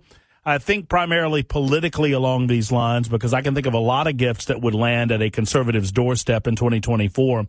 None more so than one that landed in the latter portions of 2023 here just about a week ago. And that was the decision by the Colorado Supreme Court. And we're getting into that here momentarily on Red Eye Radio. So the obvious question, well, let me back up and say this. I've long stated that if you are a conservative, if you're a libertarian, if you believe in the idea that words mean things and that words set down on a page, even though they were set down on that page 200 years ago, they still have meaning. And that meaning should not be twisted and turned and pretzeled to the point of illogic in order to suit your own political purposes or your own goals. There are mechanisms by which you can change the way that we govern ourselves in this country, either through the amendatory process from a constitutional or federal perspective, or the various states have ways to change the laws in those various states as the people demand it. It's what a representative republic is all about. There are two things going for us if you are of a conservative mindset or a libertarian mindset, more so than any other. Number one is that liberals always overplay their hand. They play largely from the same playbook that they've been playing from since the 1950s and 60s. There are different variations of the theme, but ultimately, when they cannot win in the arena of ideas, they attempt to win by vilifying the man, ad hominem attacks, or to call you some form of ist, racist, sexist, chauvinist, whatever. Xenophobe. But liberals have a tendency of overplaying their hand, and I'll apply that to the Colorado case in a moment. Number two, they think you're dumb. The political left, they don't really have a fundamental understanding of how Americans live outside of the coasts. Even if they themselves lived in flyover country. For the most part, the political left, even in flyover country, they congregate in more urban areas, and they don't have any concept of how people exist outside of the city center. Cities that are largely becoming hellscapes, I might add. And so they think you're stupid. Liberals argue in a way where they claim that if you were either less racist or less sexist, or if you were just a little bit smarter, you would agree with them. They can't conceive of a world where people have a different value system than they do, or that people have a different ideological center than they do. When I talk to my conservative brethren, we oftentimes have a conversation about living in a world where you believe society benefits from a particular way of living, but not demanding government enforce that way of living. That's where my libertarian roots are very deep and very strong.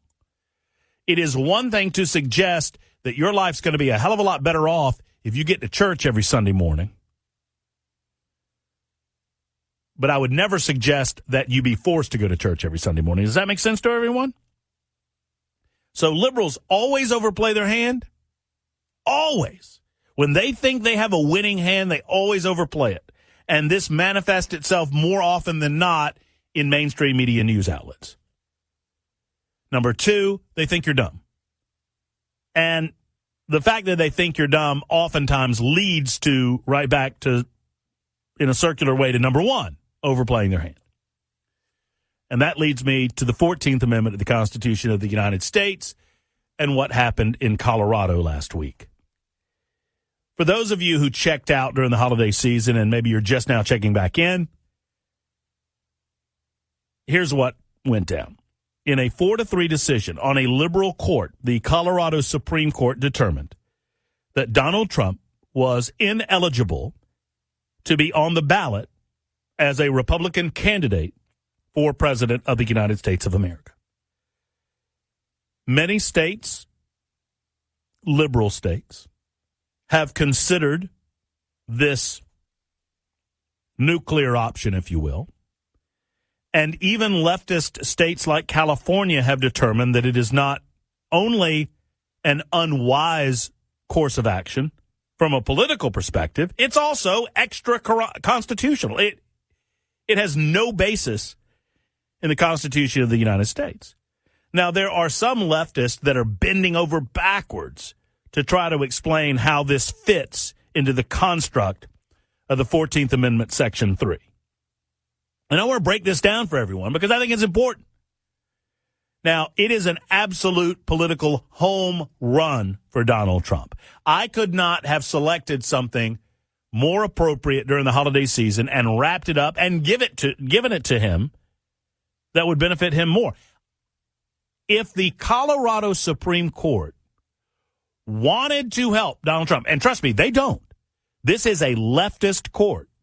And even a leftist court split 4-3 on the decision.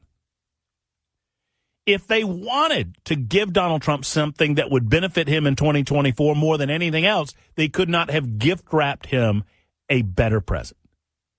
It is the present of political persecution, which is what it is. Now, Let's break it down. Section 3 of the 14th Amendment is how the court has justified their decision. It's like a 175-page decision. It is laborious. I promise you, I tried to read it all, and I would be lying to you if I said I got through it. I didn't. I read the more salient points, but I admit I did not read the entire decision. But the basics of the decision are as follows.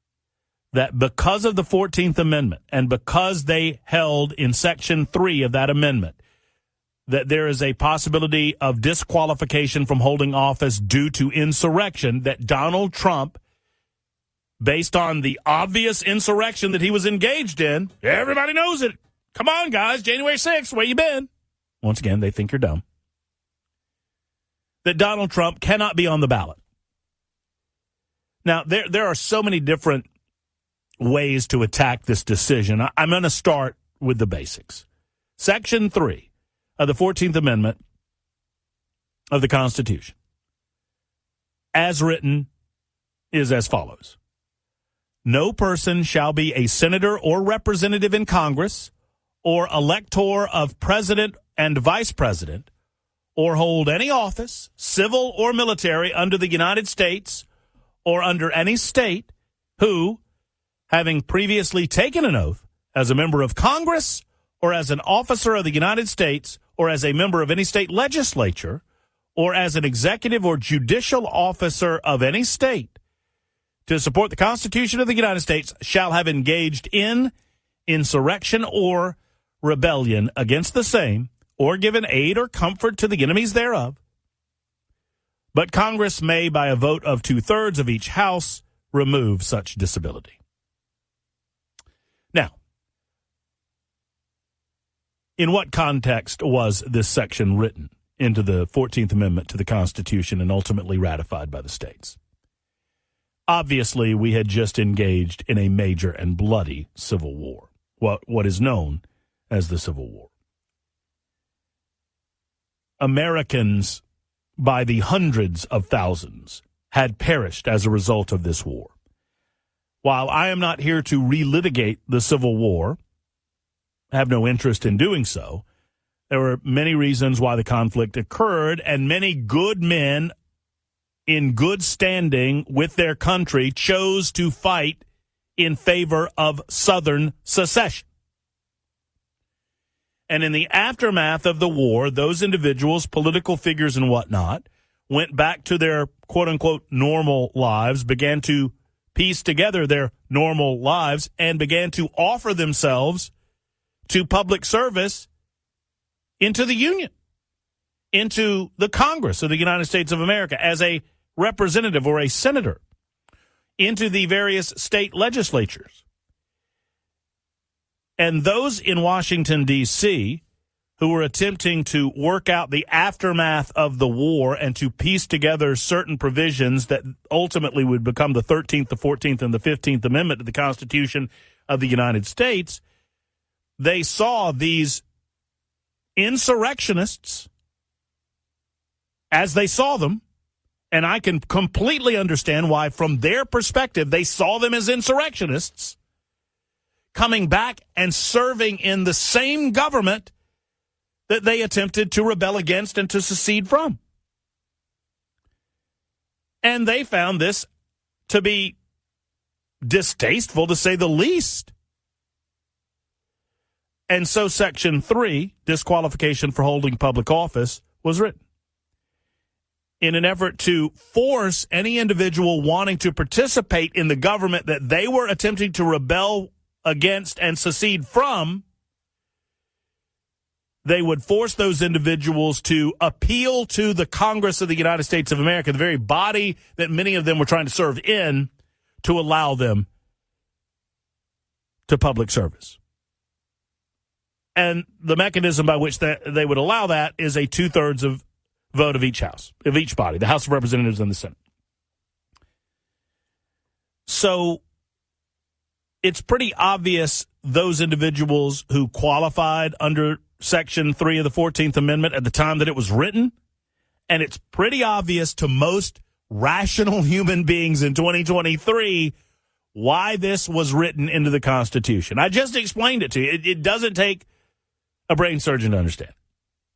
Even liberals should be able to understand this, and many do, by the way, and many see this as a ridiculous and pig-headed move, overplaying their hand to a population that they think are full of dunderheads, full of snapperheads like yourselves. And they apply this by hanging on to this razor-thin, illogical argument that Donald Trump engaged in insurrection as president of the United States of America leading up to and beyond January 6th. We'll take thoughts on that in just a moment. 866-90-RED-EYE. Do you believe that Donald Trump is an insurrectionist? Perish the thought. I could argue no, and I will in just a moment. 866-90-RED-EYE. Matt Murphy in for Gary and Eric. This is Red Eye Radio. Get in touch with Red Eye Radio, toll free at 866-90-RED-EYE.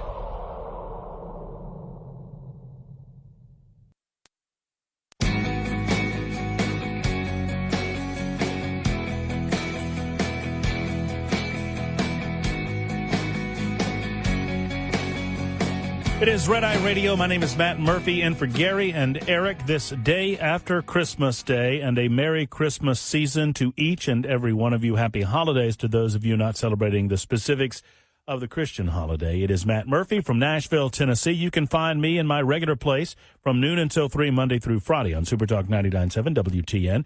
I always appreciate a follow on social media, at Matt Murphy Show on the X machine, at Matt Murphy Show, MURPHYSHOW. We appreciate that. And give us a call tonight and, well, I guess I should say the morning. It's always a confusing thing on Red Eye Radio. 866-90-RED-EYE. That's 866-90-RED-EYE.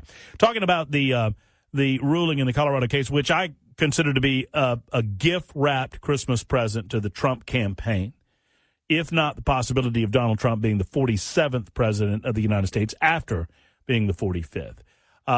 Even leftists on the editorial pages of the New York Times agree with me that it is, by definition, an anti-democratic process to deny ballot access to someone with whom you disagree, who has not been charged with any of the crimes that you would suggest are disqualified. And that's the essence of my disagreement in this. That Donald Trump, regardless of what you or I think about it, in order for a court to determine that he falls under Section 3 of the 14th Amendment, you have to classify him, define him as a rebel, an insurrectionist. First and foremost, you have to determine if what the individuals on January 6th engaged in was an insurrection. And I think that is a huge stretch, even those that engaged in what is classically defined as a riot. But more to the point, you then have to take the intellectual leap that they were acting upon, quote, orders of the ringleader of it all, Donald Trump, who was acting against the interest of the United States of America. More on that in a moment, and how this becomes a gift-wrapped present for Donald Trump in 2024, demonstrating the political persecution. It is Red Eye Radio. Matt Murphy in for Gary and Eric. Thank you.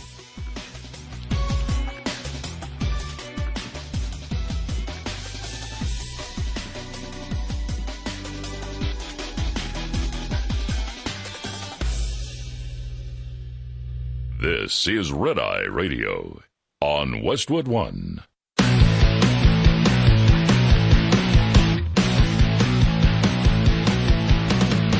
Now, it's Red Eye Radio.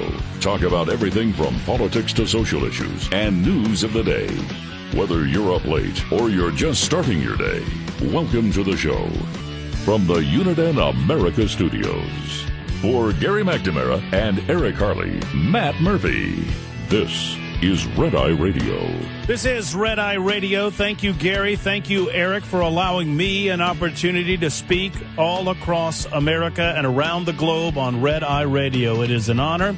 It is a privilege. My name is Matt Murphy, and I'm happy to be with you. Love to speak with you. 866-90-RED-EYE is the telephone number. 866-907-3333.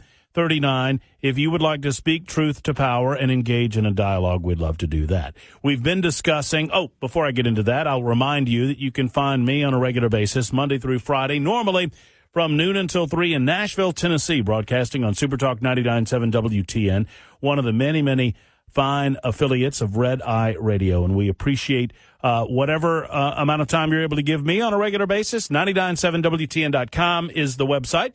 997WTN.com. You can also find me on social media. You're invited to follow me. I'm mostly on I consider most of social media to be an absolute cesspool, right? Any place that you allow people to gather anonymously, some of those people are going to show you the worst of themselves.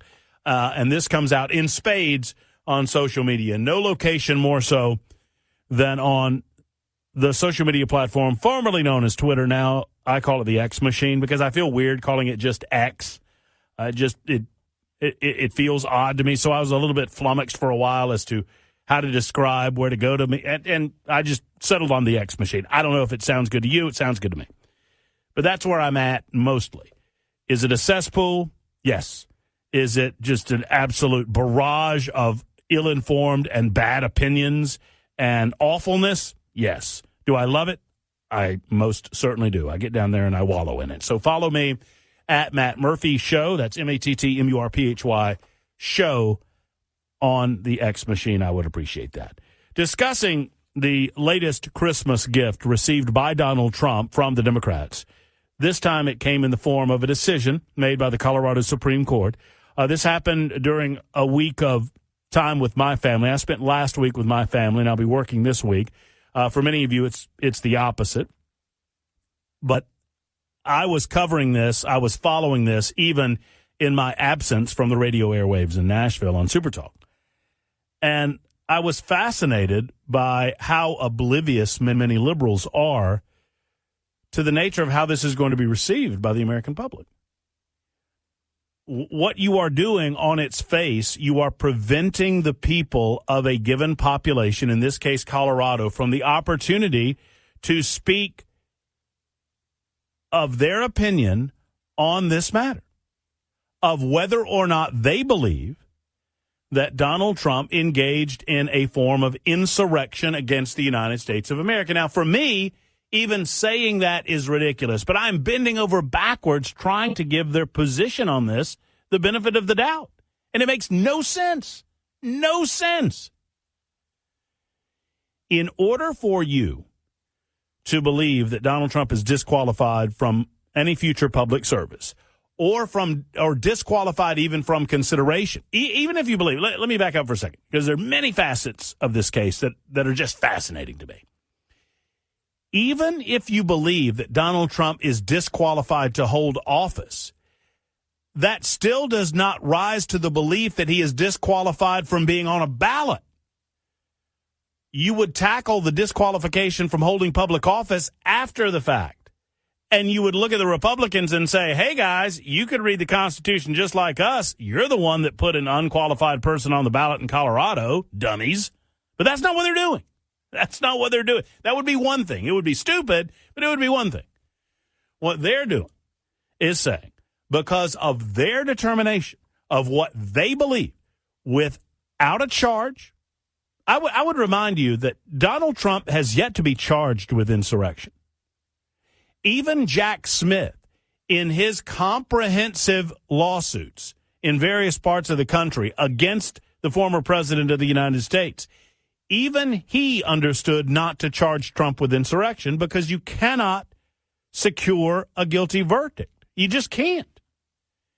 Because what Donald Trump did not rise to the level of insurrection. Oh, yeah, sure, he told people to fight like hell. He told people to fight to take their country back. What's wrong with that? How many politicians have said that over the years and over the life of our country? What's fascinating to me is the ability and the willingness of the Colorado Supreme Court to bend over and jump over every obstacle in their way to get to a predetermined conclusion that they chose to arrive to. And that predetermined conclusion was that Donald Trump may not remain on the ballot in the state of Colorado. I think it's telling that we've not seen any other leftist state follow suit so far.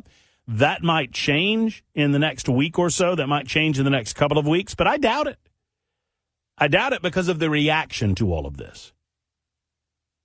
The American people are not engaged in the same way that the mainstream media is engaged with Donald Trump.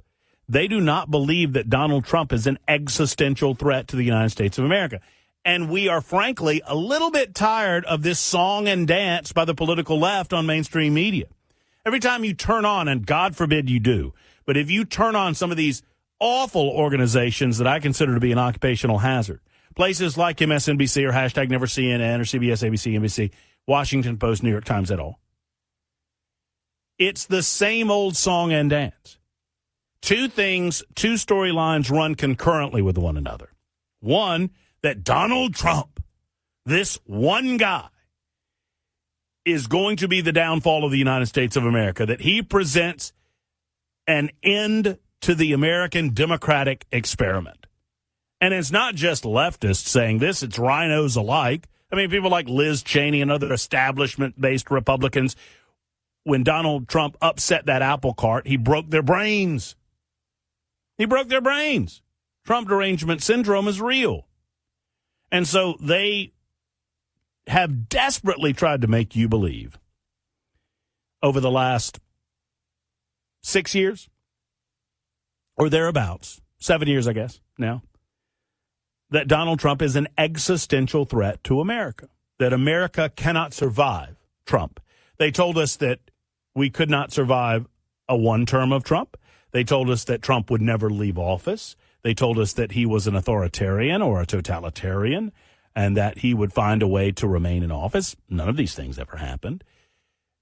And then they simultaneously tell us, as they're explaining to us what a threat that Donald Trump is to the United States of America, they simultaneously attempt to explain to you how Donald Trump has already engaged in activities that prohibit him or preclude him from future or further public service. So they want to take away your ability to decide for yourself whether or not you agree with point A by denying you the opportunity with point B. Which tells me they don't believe point A, which we already knew that too, right? They have to speak in these terms in order to scare the hell out of you into believing that maybe there's some modicum of truth to their case that Trump is this evil authoritarian that's going to completely dismantle the United States of America should he serve in a second term. Same thing they told you that he would do in a first term. But all of this is just a little too much. Why not trust the American voter? Why not trust the voters of the state of Colorado? Oh, we can't do that. Because were we to do that, we would be rebuked, in our opinion, in our decision, that Donald Trump was guilty of an insurrection. And I don't mean to till this old ground, but I think it bears repeating that none of what happened on January 6th was an insurrection by any reasonable definition of the term. None of it. None of it. Was it a rowdy crowd that allowed themselves to be overtaken largely in the moment? Yes. Were there some bad actors within that crowd? Yes. Did some of them work for pro-Trump organizations? Yes. Did some of them work for the government? I believe they did. FBI? I believe they did. There's a lot that has yet to be uncovered regarding January 6th. But to claim, as the state of Colorado did, that the instance of January 6th and everything that went on there is a settled argument or is settled historically is far from true. What actually happened on January 6th, especially Donald Trump's role in what happened on January 6th, is wildly divergent depending on whose point of view you're listening to. Sadly, there are many that are willing to lie on national television and tell you that it was an insurrection, it was a rebellion, and Donald Trump was the leader of it. despite the fact that no official court, no legal entity, no official organ of the United States of America or any state in said same has determined that. Not one. It's not enough for you to hold that opinion in order to disqualify someone from public office. That's what banana republics do. And that is why this is such a gift to Donald Trump. It is a hand-wrapped gift by the Colorado Supreme Court because most Americans are smart enough to recognize that this is the political persecution that he's been talking about all along. You don't have to like Donald Trump to agree with that position. And I'm not asking you to. This has really nothing to do with his candidacy for president outside of the fact that the Democrats have decided that they want to supersede and override before you're even allowed to make it your decision making because, after all, they know better. They know better. They consider themselves the adults in the room. When organizations like the New York Times, and believe it or not, I read the New York Slimes, and even the New York Slimes came out with an opinion that the Supreme Court should quickly, swiftly, and unanimously overturn the Colorado ruling. Because not only is it against the basic tenets of a representative republic, it also hurts the liberals because it looks exactly like what it is. An attempt to prevent you from voting for the guy that you want to be the next president of the United States, Donald Trump. And currently, I would note, and I don't do a lot of polls. Polls are nice. They're snapshots in time. But invariably, when you talk about polling data, when it comes to the presidency, well, if the election were held today, blah, blah, blah, blah, blah. Well, the election's not going to be held today. Now, is it? No, but it's right around the corner, believe it or not. And Donald Trump has some thoughts on who would the best candidate be against him in a general election. I'll tell you what those thoughts were in just a moment as we continue. Your calls as well, if you so desire. 866-90-RADIO. Phone line's always available for you. 866-90-RED-EYE. It's Matt Murphy. I'm in for Gary McNamara and Eric Harley. Thank those guys for allowing me an opportunity to speak with you on Red Eye Radio. Brought to you by Hot Shot Secret. Hi, I'm Jen Loomis, a transport safety expert at J.J. Keller, and I'm here to share a tip on roadside inspections. Drivers must always be prepared for a roadside inspection. This means drivers should always have their personal, vehicle, and company credentials organized and ready, and having any shipment paperwork such as bills of lading or hazardous material shipment emergency response information organized and ready for the inspection official. Just an FYI, the top 2 violations written against drivers every year, as well as during Operation Road Check, are log general form and manner and log not current. Both are completely avoidable if the driver keeps the log accurate, compliant, and current at all times. Having the vehicle ready for inspection involves the driver conducting daily inspections and making sure any problems that are discovered are immediately corrected. Vehicle readiness also requires the company to make sure that the vehicle is current on all scheduled maintenance and that the maintenance schedule is adequate. This will make sure the driver is being given a sound vehicle to start with. This tip was brought to you by J.J. Keller and Associates. Visit us at jjkeller.com. Lines open for your calls. 866-90-RED-EYE on Red Eye Radio.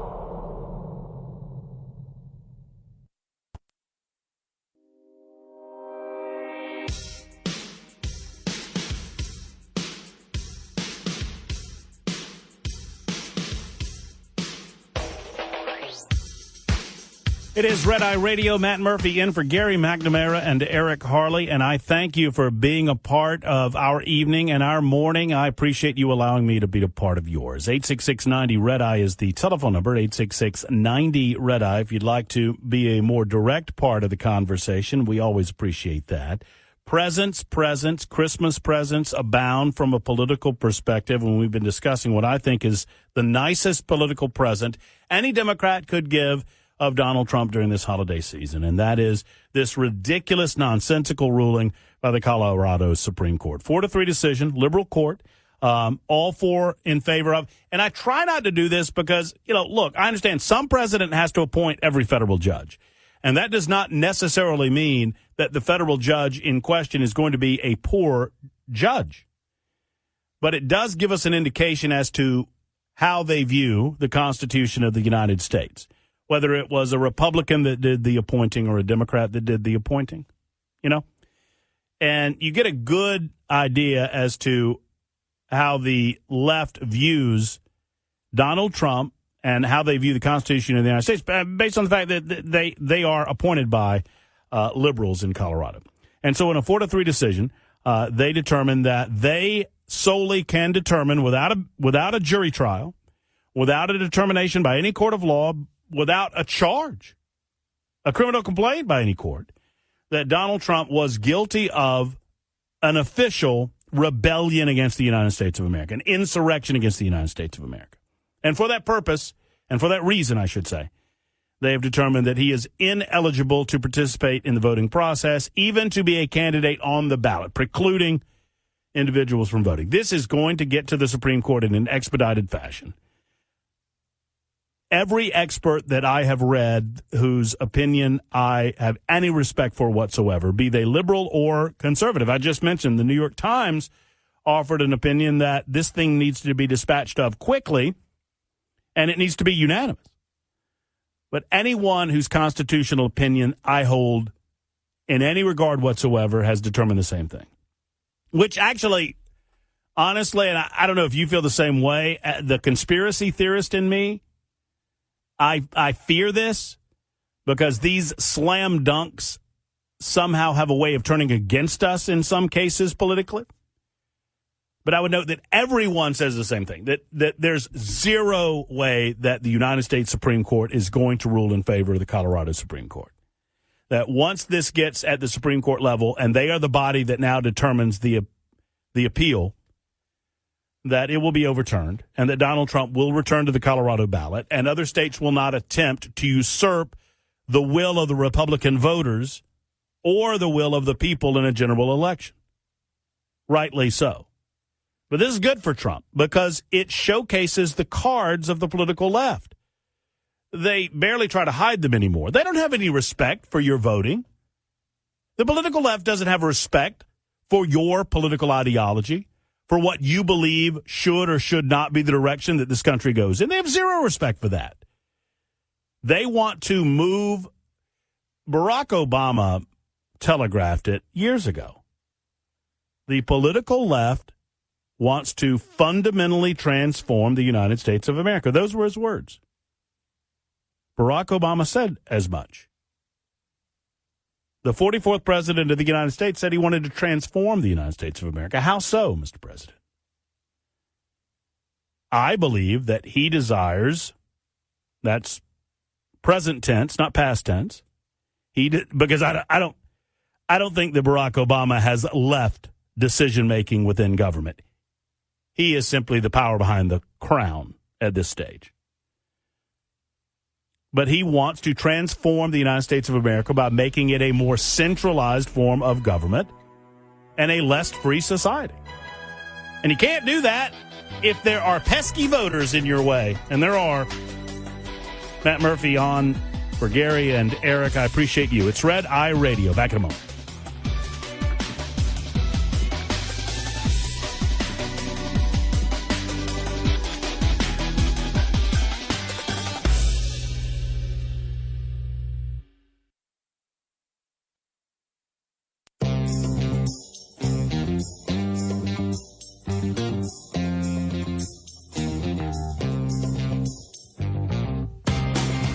Red Eye Radio from the Uniden America Studios. Now for Gary McNamara and Eric Harley, Matt Murphy.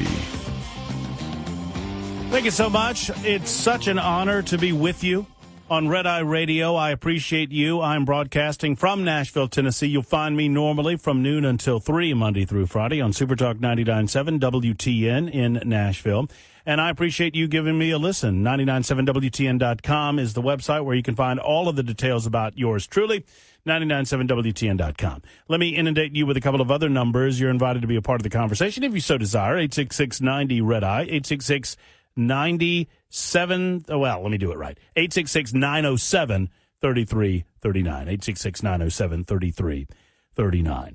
So Donald Trump gets a gift-wrapped present in the form of a Colorado Supreme Court decision. We've discussed that. The second present under the Trump tree, the Trump political tree, came from the Supreme Court of the United States, as they declined the opportunity to expedite hearing an argument against immunity on the part of the President of the United States, a former President of the United States. Now, this is ultimately something that will get to the U.S. Supreme Court.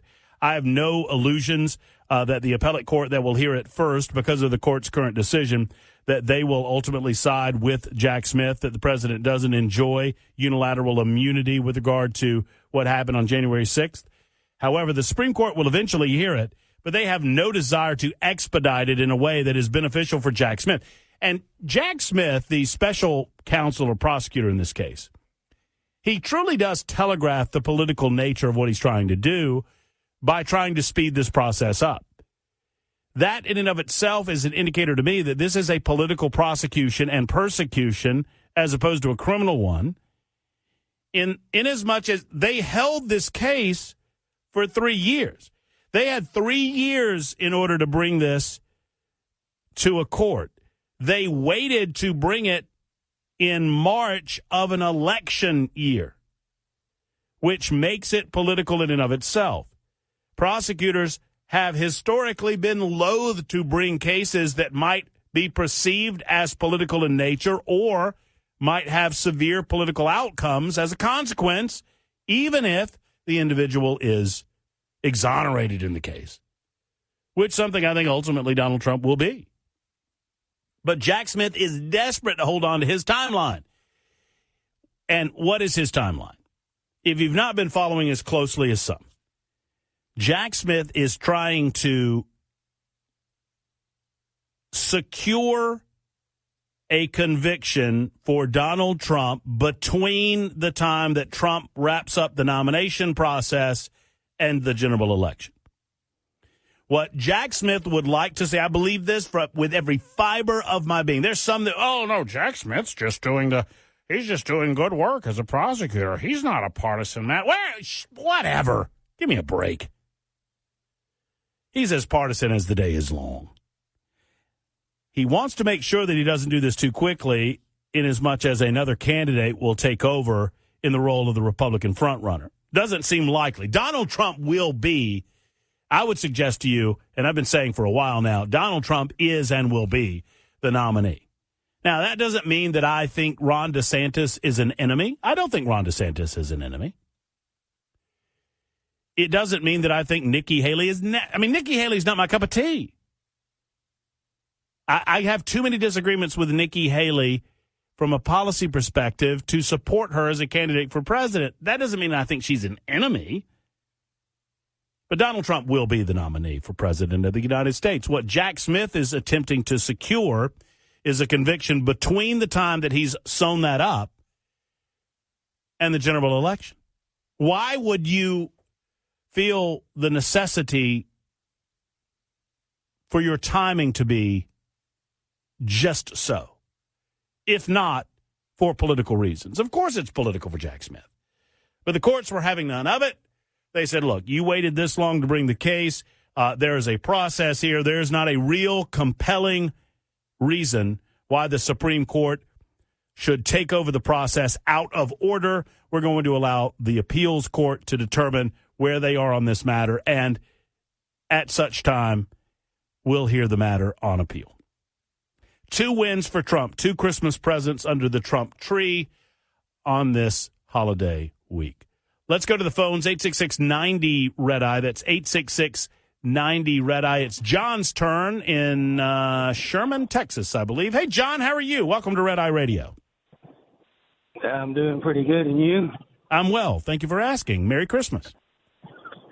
You too. I don't know what the percentage points are for the Republican nominees of what if Trump is up in Colorado or not. But if I was any Trump supporter in Colorado, how can a Supreme Court Justice of Colorado dare tell me who I can vote for? You can keep him off the ballot if you want, but I'm going to write him in anyway. If you say I can, what is going to be your what's going to be your criminal charge that I write his name in as my candidate of choice for president? Did they say anything about what might sort of be a punishment or some kind of a criminal charge if they write him in? Because they say they're not supposed to. Well, they claim that you aren't supposed to, but it wouldn't surprise me. Honestly, John, and thank you for the call. It wouldn't surprise me at all if they would go so far. There would be a time in my past where I would poo-poo such concepts, where I would suggest that even that is too far for a liberal. I would even suggest to you that 4 or so years ago, I would think it absurd that liberals in any state, no matter how leftist, whether it be Colorado or California or Oregon, Washington State, wherever it might be, I would have laughed 4 years ago if prior to the 2020 election cycle or prior to the 2016 election, if John were to call me and suggest that there would be liberals that would prevent Republicans from voting for a candidate of their choosing on the primary ballot or on the general election ballot, I would have laughed you off. My goodness, do you understand how the people would react to that? So I don't laugh at the idea that they might preclude someone from writing in a candidate of their choosing. Thankfully, I don't think it's going to come to that, John. Now, I've thought a lot of things over the years that would never come to fruition that did. So I'm not laying down my last dollar on any prediction, but I would suggest to you that my grandpa used to have a saying, my grandfather, the most influential person in my life, he had a saying that it's the chances are slim to none and slim left town. Well, the chances of Donald Trump being left off the Colorado ballot of the primary, the Republican primary, or the general election are slim to none and slim left town. It's just not going to happen because you would be acting extracurricular to the Constitution of the United States. And I don't think the Supreme Court's going to do that. But here's what I would suggest to you is going to happen down the road, John. So the Supreme Court is going to expedite a hearing of this Colorado case. They have to because the Colorado Supreme Court at least stayed their decision until such time as it could be appealed. But they have a deadline. The Colorado Secretary of State has said that they need to print the ballots by sometime in January. I think it's January 10th or January 11th. They have to have a decision as to who's going to be on the primary ballots by then. And so the Supreme Court has to make a decision by then. So we'll have a decision in the next couple of weeks. That decision will be in Donald Trump's favor. But I promise you, when that happens, you will not see the mainstream media across America, these leftists in disguise, and the disguise is pretty flimsy, these sycophants for the Democrat Party, this propaganda wing for the Democrats. You will not see these individuals on mainstream media announcing to you that the Constitution has prevailed, which is the truth. You will not hear them saying, well, it was a flimsy decision to begin with, and the Colorado Supreme Court's a ridiculous court, and the Constitution has won today. Because what this decision will be is an exoneration for Donald Trump that what he did on January 6th, it's going to be a confirmation that it was never an insurrection on his part. It wasn't an insurrection on anyone's part, in my estimation. That doesn't mean that some people did not cross the line and commit illegal acts. Obviously, some people did. And they have to be punished as a result. Sadly, they are being horribly over-punished because of the political nature of January 6th. There's no justification for some of the lengthy prison sentences given to some of the individuals that did nothing other than walk through the Capitol that day. Is that illegal? Yes. Does that merit 5 years in prison? Of course not. But from the Trump perspective, the court will determine. No. And I don't think that they'll use this type of language, but ultimately the takeaway will be, no, you have to prove things in a court of law with a jury of one's peers before you can declare them to be so, such as the Colorado Supreme Court has done. You can't just say something is so and it be so from a legal perspective. Of course, the media is not going to do that because that would be exonerating Trump in a certain way. Instead of properly reporting on what the courts will do, I predict, they will claim that this was a Trump Supreme Court and that Donald Trump's Supreme Court ruled in favor of Donald Trump and that Donald Trump's Supreme Court protected Donald Trump. You see how the language is used to suggest that something nefarious is going on? Well, it's Trump's court. It's not Trump's court. It's the Constitution's court. It's America's court. This is the way that it works. Presidents are allowed to, per the Constitution, select Supreme Court justices, and Donald Trump had the benefit of selecting 3, and he picked 3 pretty darn good ones. I've long said that Trump's legacy, if anything else, and I think his legacy will be strong even if he's a one-term president and stronger if he serves 2. But his legacy resides at the Supreme Court because it's getting us back to a constitutional court as opposed to an activist court system that we've seen over most of my lifetime. Oh, but the media, they'll go after it. Oh, it's Donald Trump. The Trump majority in the United States Supreme Court made a decision to benefit Donald Trump, instead of accurately reflecting what's really going on. Speaking of Donald Trump, he has an idea about who he would prefer to run against in the presidential contest. As a matter of fact, he's saying that anyone would be doing a better job than Joe Biden, which is reason enough that we need to keep Joe Biden in place, in my estimation. The obvious Republican presidential frontrunner claimed this past Friday that Vice President, I should say, Kamala Harris would make a better president than Joe Biden. I don't think this is going too far out on a limb to say this, but I think it's pretty funny that Donald Trump's willing to say it. He was being interviewed by talk show host Hugh Hewitt when he said that he believes a presidential vote for Joe Biden is really a vote for Kamala Harris anyway. Seems like he's locked into her for a lot of reasons. He has to choose her, I understand. It would seem like the Democrats, if he doesn't run, have to run her. That's what all of the professionals like you are saying. I'm not sure that's correct, but that's what they're saying. So, yeah, they're locked into her. And she might be, I can't say worse. I think she'd be even better than him, actually. I actually think that. I don't think you can have worse than him. It reflects on something that I've been saying for quite some time, and that is we need to lay off Joe Biden. If you are a conservative or a libertarian, if you believe in the United States of America, then I ask you to believe that the United States of America can survive another year with Joe Biden as president. I know that it's tough to conceive because of inflation, because of his disastrous domestic policy, because of the disastrous energy policy, because of his disastrous border security policy, because of his disastrous immigration policy, because of his disastrous monetary policy, because of his disastrous overspending leading to inflation and causing a rise of goods and services all across the United States of America. That's just domestic. I'm not even getting into foreign policy entanglements, which some would argue are more of a threat than the domestic side of things. Joe Biden, by any measure, has been a disaster of Jimmy Carter-esque proportions. Even worse.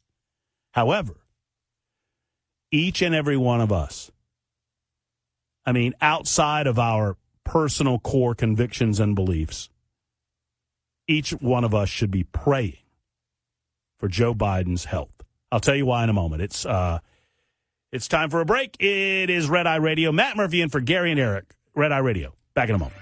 Get in touch with Red Eye Radio, toll free at 866-90-RED-EYE.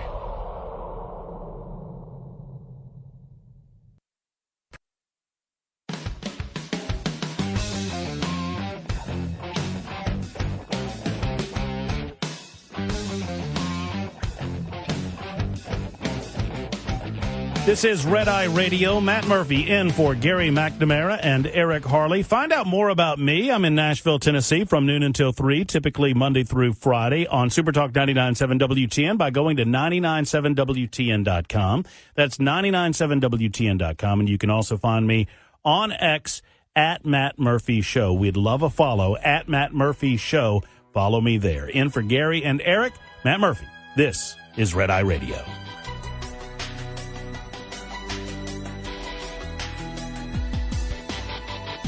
Top of the Hour News is brought to you by House Products. Visit houseproducts.com.